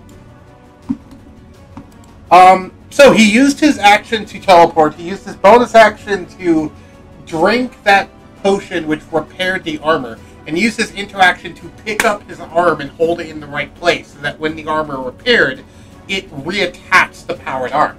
So he effectively used his entire turn to get his arm back, which he will then end his turn. Though he gives a warning to Grognak of, don't try that again. Grognak is currently too furious to care.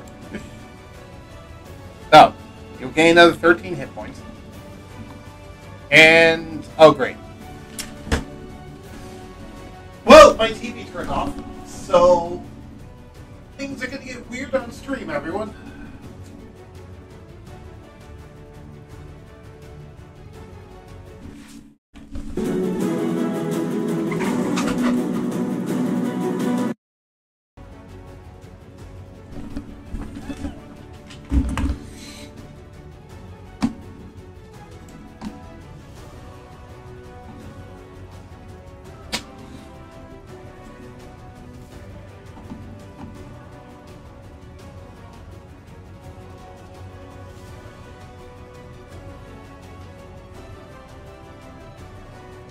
We good? We're good. Huzzah, we're good.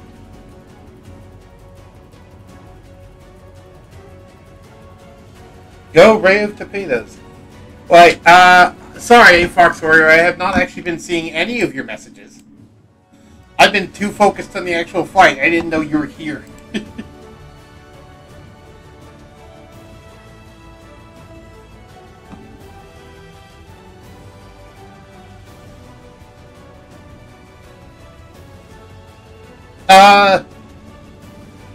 So how much of this did you see? When did you walk in, Cathanglis? I'm curious.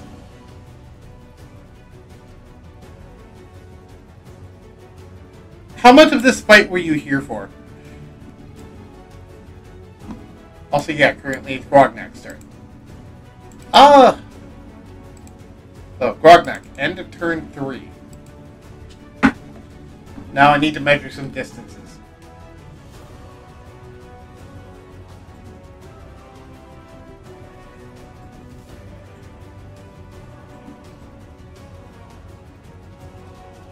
Then Zokarye's ass starting beat. You have to be more specific. Do you have any idea how little that narrows it down?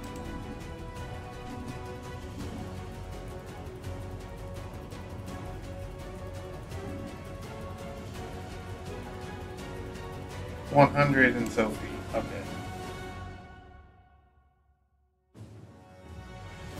Yeah, so he's not within dash range. Because it's only been 3 turns so far. Brain is a puddle. Fair enough. Don't worry about it. Grognak has 49 feet of movement, so even... Sorry, not 49. Has 45 feet of movement. So even with a dash, he can only move 90 feet, which is not enough to get the melee range of Zokarye.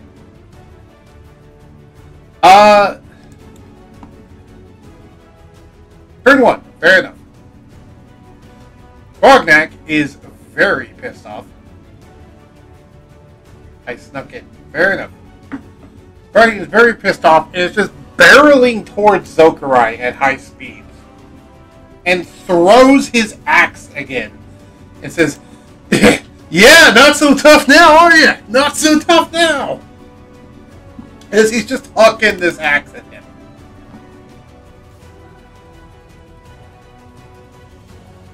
True, he could. He's not going to, though. He's going to choose to instead throw his axe, because yeeting the axe of Dwarvish Lords is one of the things he's doing. Is one of the things he likes doing. Yeet it!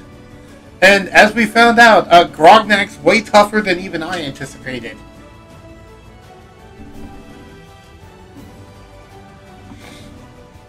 That should have been 2 attacks. There we go. There's the second one. Neither of them hit.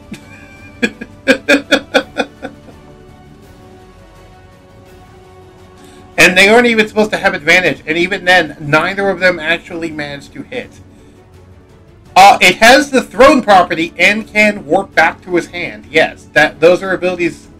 Because the Axe of Dwarvish Lords has the properties of a Dwarven Thrower, and a Dwarven Thrower has the thrown property as well as the ability to warp back to the attuned person's hand after throw. Yep, and it keeps his rage active. Well, his one of his abilities straight up says his rage is active until he falls unconscious. Grognak cannot fall out of rage until he falls unconscious. And as stated before, when he gets below 0 hit points, he does not fall unconscious. Meaning, the only way to make him drop rage is to make him fall asleep or outright kill him. Those are the only ways to make Grognak no longer rage. Which, by the way, here's a hot take, Cerner. He's going to use his interaction to pull out a bottle of alcohol and start drinking, which heals him. He starts drinking alcohol, and that heals him, because of his Amulet of the Drunkard, which he has multiple of those. The alcohol is not just for flavor, it's also a healing item. Not anymore, thanks to his actual, one class feature. It doesn't have a duration anymore. Its duration is until he's unconscious.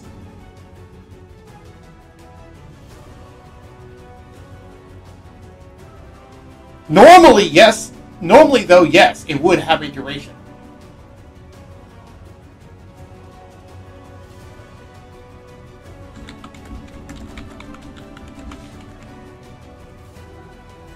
So, Amulet of the Drunkard heals by 4d4 plus 4 hit points.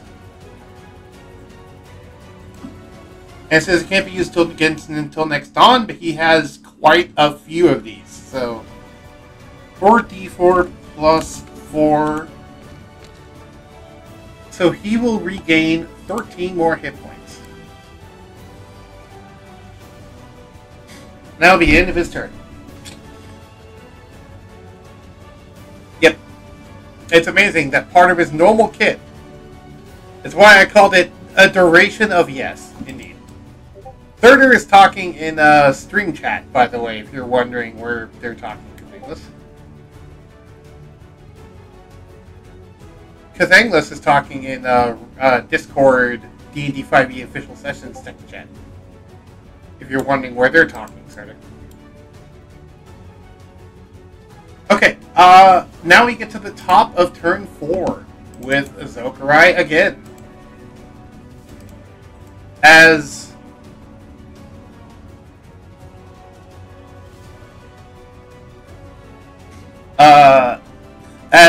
from the crowd, there's a lair action to call down, what was it, Rain of Bananas, you said earlier?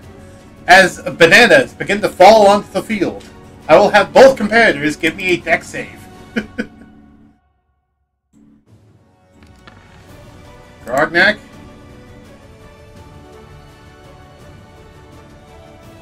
And Zokarye.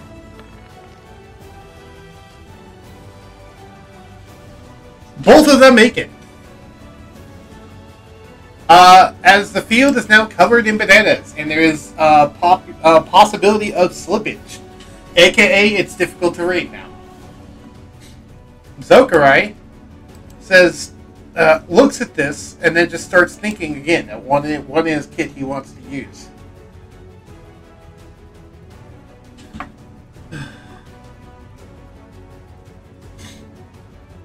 He goes, alright then, let's see you survive exhaustion. And Zokarye says, speaks privately to his AI saying, you ready, Adam? Adam says, ready. As Adam had a readied action. So, Adam, who has a readied action, will cast Cloud Kill when Zokarye casts Wall of Force to contain Grognak in a Cloud Kill Wall of Force combo. As effectively one action. Because it hasn't been brought up yet, but technically, Adam, the AI, has their own turn. They technically have a turn after Zokarye's turn, so they could have, like, readied actions and stuff.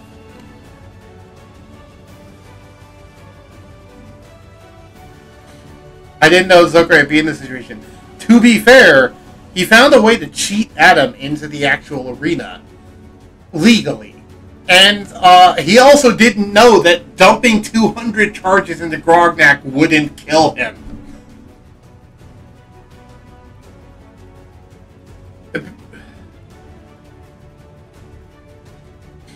Yeah, it works similar to Familiar in that way. The way that he got into the arena, though, is through a certain spell that I'll talk about afterwards. So, Cloud Kill.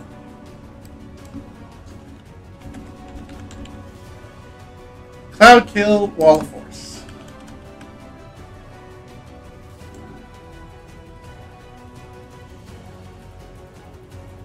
You create a 24 radius Spear of Fog centered on the point. It's better on corners. It lasts for the duration until a strong wind disperses it. The area is heavily obscured. When a creature enters the area for the first time on its turn, or starts its turn there, the creature must make a Constitution save, though. It takes 5d8 poison damage on a failed save.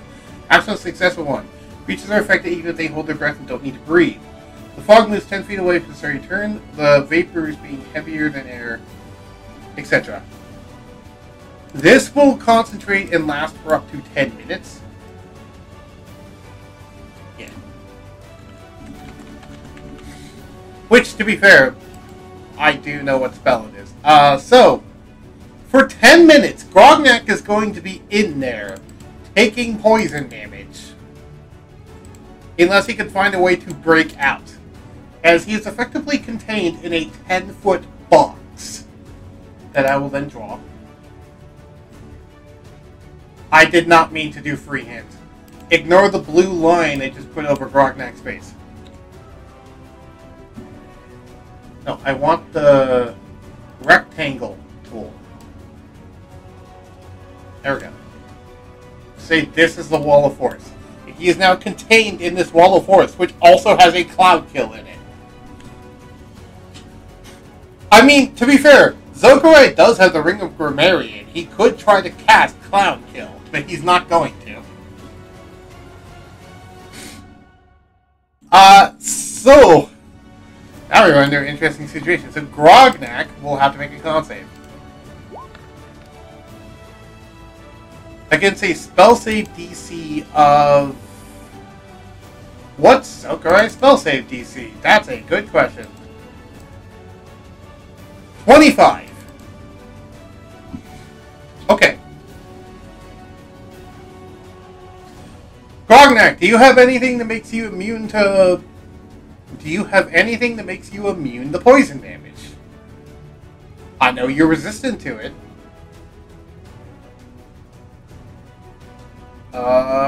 As far as I know, no. You are not immune to poison damage.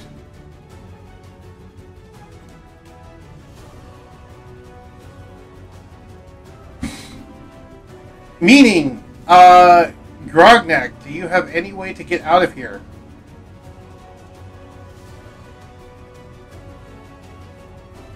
Violent able to speak with animals, commune with nature, Eldritch Blast, No.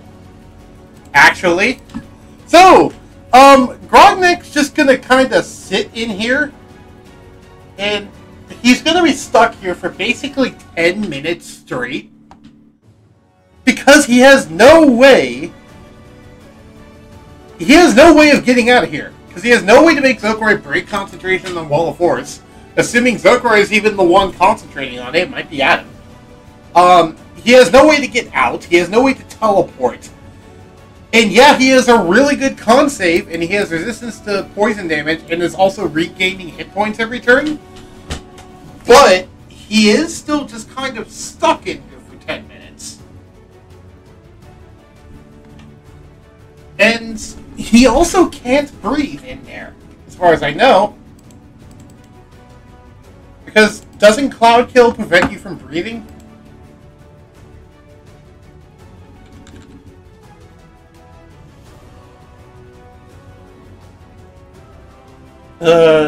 Mr.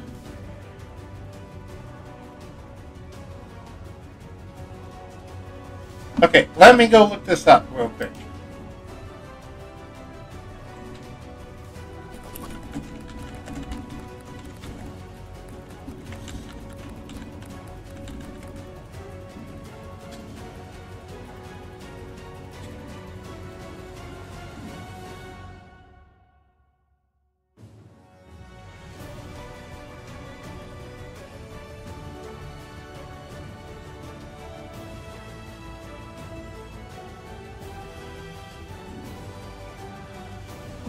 Okay, I have another question then.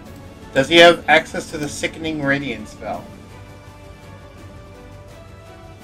He does! Wonderful.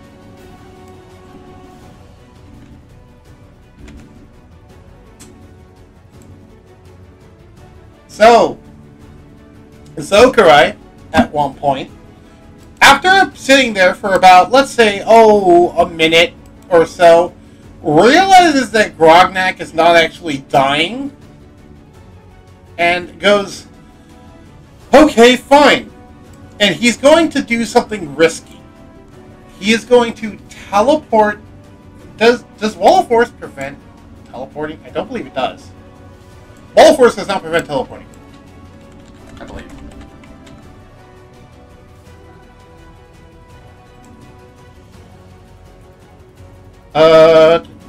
Nothing can physically pass through the walls means all damage can be magic.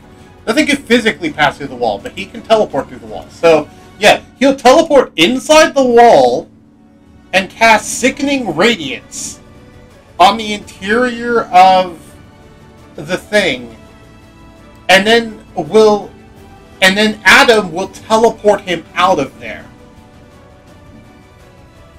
I will give Grognak the benefit of an opportunity attack to see if he can possibly cause him to break concentration due to an opportunity attack.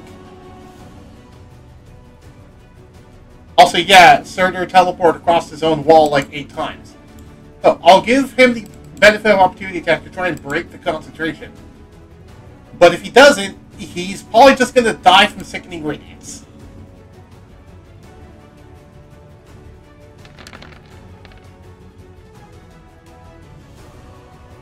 Nope, he didn't hit.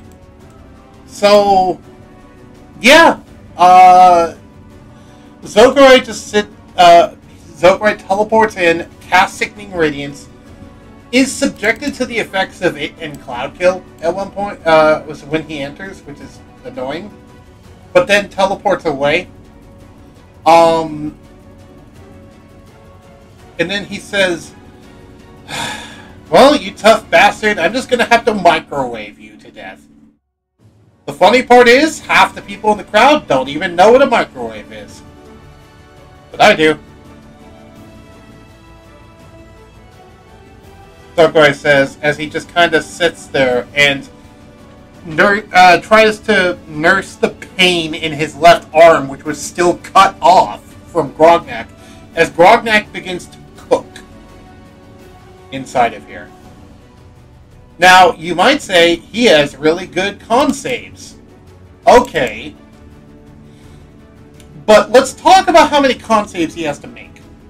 Because he has to make 10 10 con saves per minute for 9 more minutes. So that's 90 more constitution saves. And he has a plus 20 to con saves, but Zokarye has a 25 save DC. And he only has to fail 6 times. Granted, Grognak has advantage on effects that would cause levels of exhaustion. So he has advantage on all these throws. But are you telling me he will not fail 6 times with advantage in 90 checks? Well, yeah, it's 90, because it's 9 minutes and 10 per minute.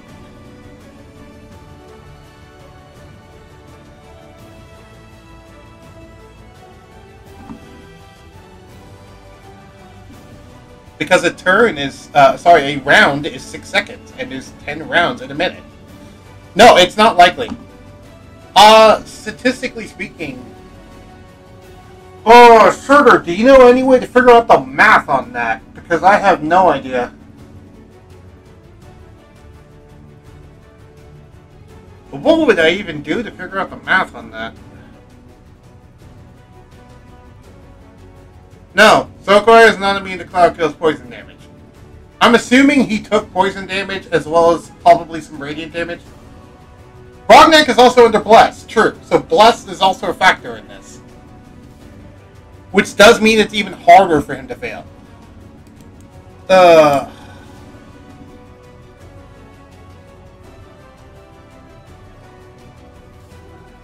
Let me pull up my average dice roller and see. So 1d20 plus 1d4 plus... What's Grognak's bonus? 20. Whoop. An average of 33.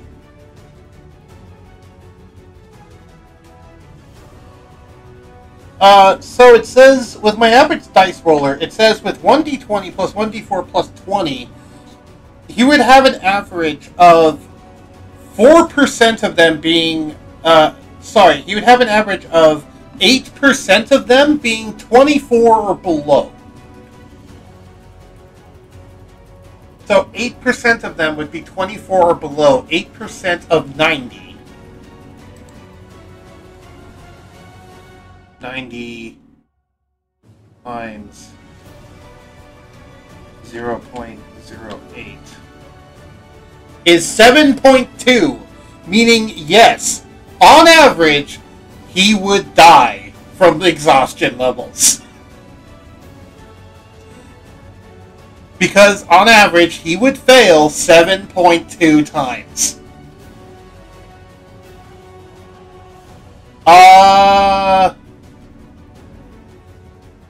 But, right, advantage does also play a part in this. No, dice roller did not account for advantage. That would be actually 40 rolls. Let me actually do that real quick. Okay, so. Because all I did for dice roller was just put in the base publication. Okay, so that means that it is. So we take 4, 3, 1. So that's 8% of 180 divided by 2.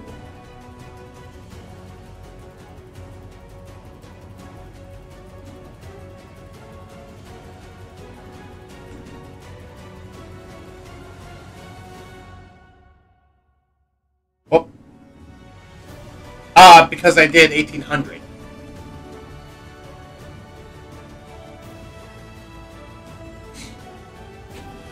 So would it be just 90 divided... What would that be, Sutter? Would that just be 0.4%? Or would that be like 0.6 or something? I don't care about the chance to succeed. I'm talking about the chance to fail.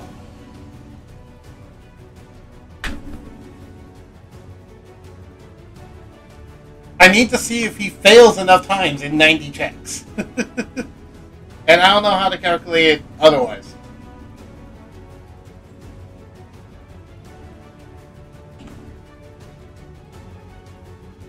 So would this just be like 45? Because the only thing I can think of is dividing it by half.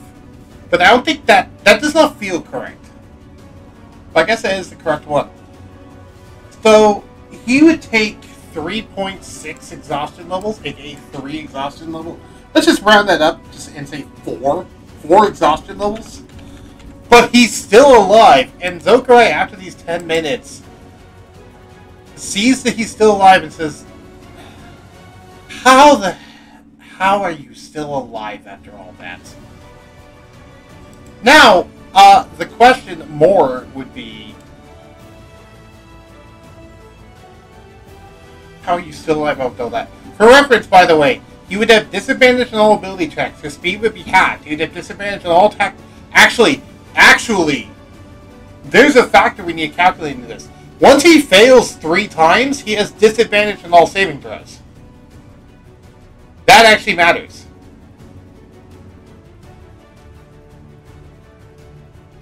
So, Fuds, now we need to determine when does the third one get failed.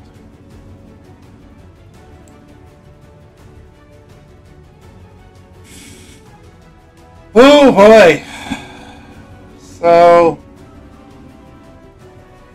yeah, this is complicated math. I'm not a math expert. What's the painful? This is already painful, sir. What's even more painful? We're doing averages because I don't want to roll it, so I just want to do an average because the average is the easiest way to figure this out. I'm not going to sit here and roll that many. I mean, do you feel I should just sit here and roll 90 times? Because I could just sit here and roll 90 times. Okay, who here votes that I just sit here and roll 90 times instead of trying to map this out?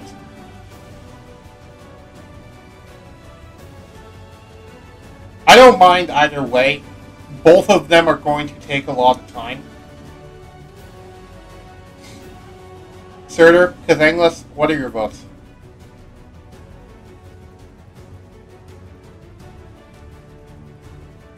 I am not a math expert, so... Do not roll 90 times, is what they vote. Right, how Bless works. It would suck. Indeed.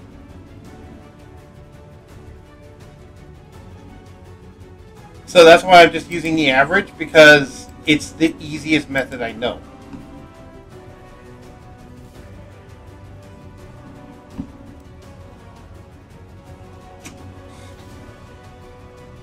Okay, so... let's assume that the third fail was like 3/4 through the roll, because that's reasonable, I guess. 3/4 of 90 would be... What's 90 divided by 4? 22.5. So it would be 22 more saving throws that are regular. So now I need 8% of 22.5.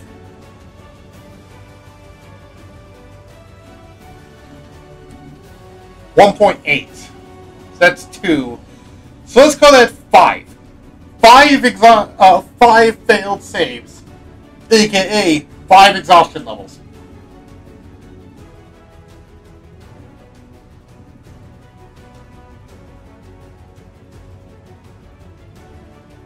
And 6 inches.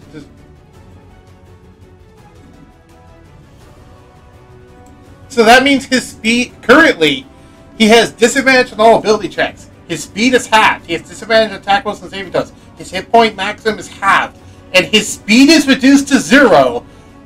But he's still alive somehow. So after 10 minutes are done, the spells went away, Sickening Radiance went away, and Zokarye just kind of walks up. The Sickening Radiance is still going on, but Zokarye just kind of walks up and says to Grognak, I'm going to admit, you put up more of a fight than I thought. If you yield, I won't kill you. Grognak, who is still pissed off, and it's the only reason why he's this way, begrudgingly says, "You're a dirty fucking elven fighter, but you got spirit." Fine. You used underhanded tactics, but you defeated me this day. Give me a fucking beer. You owe me 3 rounds in the pub, but I can't fight in this condition. You could sit here and finish me off, but I'll admit when I'm defeated. Release the spell and release the spell and I'll surrender. Surtur, I explained how it's 5. Do you want me to explain again? Because I just got done explaining how it's 5 levels of exhaustion.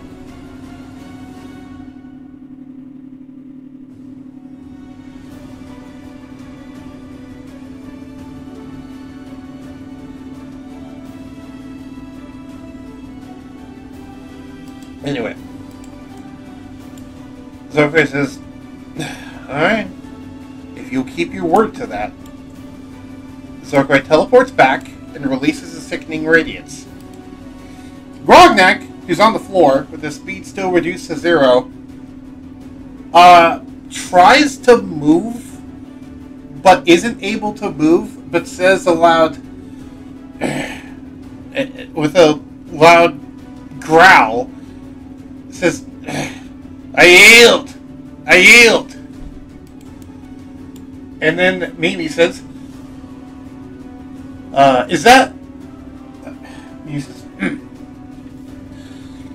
is that so? Are you sure that you yield? Grognak says, yeah, I'm fucking done just cooking in here.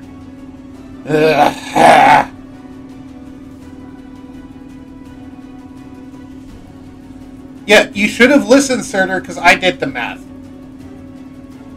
Anyway. And then Beam says, alright, Zokarye is the winner after a long and somewhat drawn-out battle. And the entire crowd cheers as Zokarye is declared the winner. And Zokarye, being himself, just teleports away. Well, first, he pulls the shards out of the back of his neck and tosses them into the air, which they then eventually disappear, seemingly teleporting away. And then, yeah, Zokarye just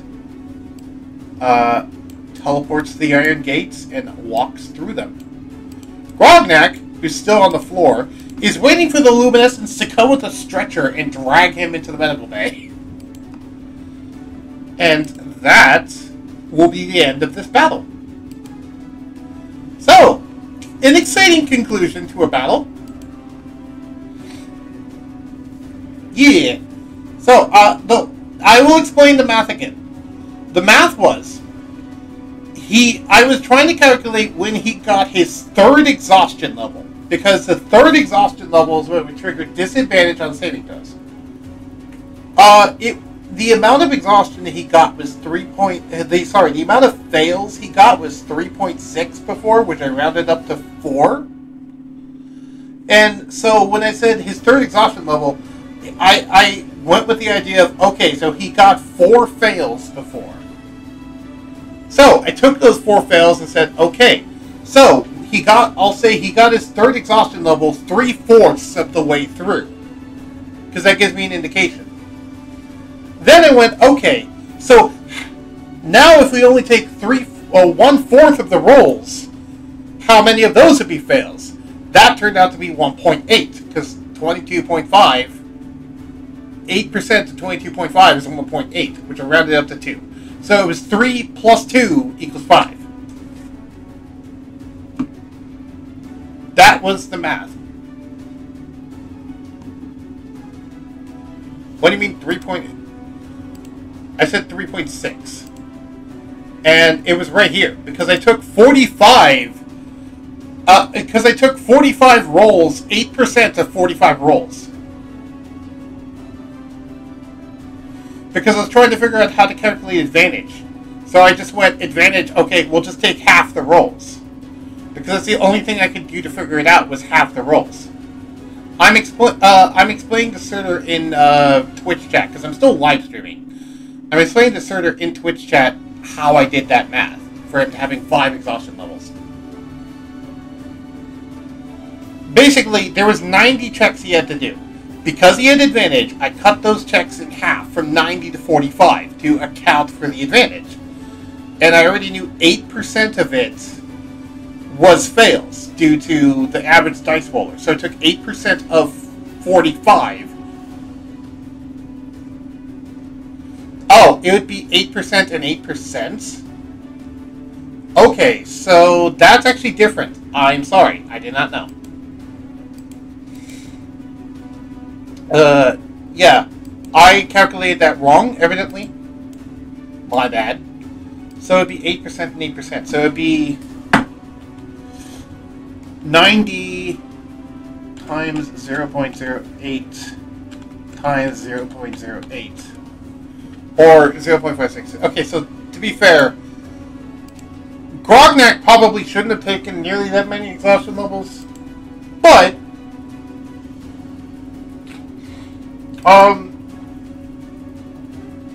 I got 0.576. What did I do wrong?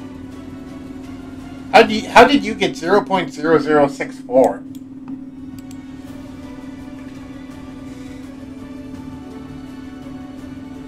The amount of exhaustion levels he got is wrong. But at the end of the day, I am satisfied with the conclusion. And I do feel it would eventually lead to Grognak yielding in some regard. Yes, Grognak lost.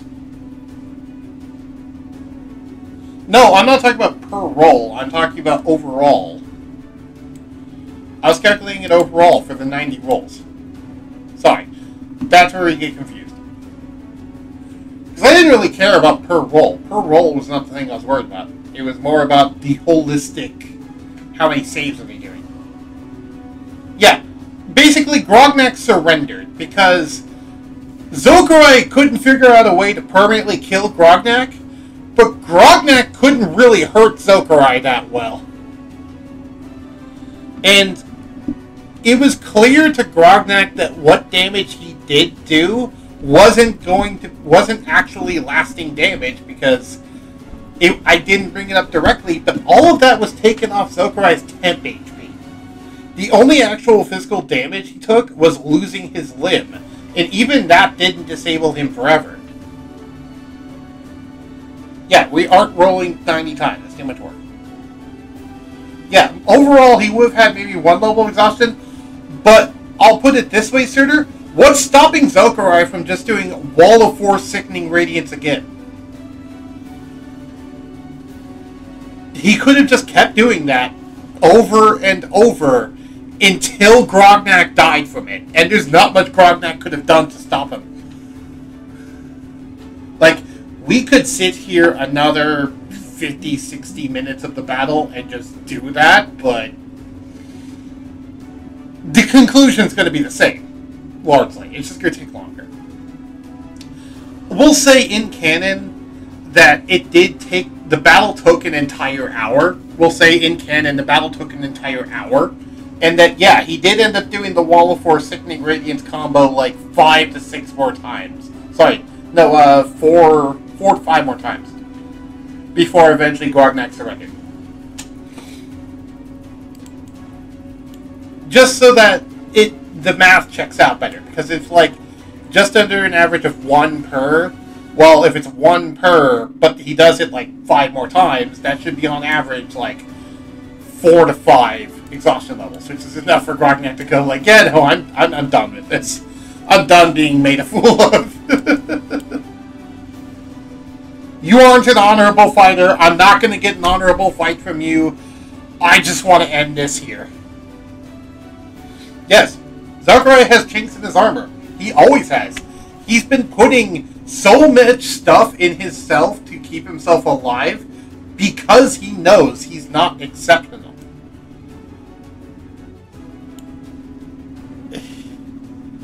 And so that's why you're the one streaming, not me, because I would be stubborn enough to do the rolls.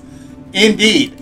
Especially when you also factor in doing that amount of rolls 5 more times. This is why I'm the Dungeon Master. Because I know when to shortcut things. Though, notably, this is canonically the longest battle in the tournament then. Either way, thank you everyone for watching, if indeed you still are, and I'll talk to you all next time. Goodbye!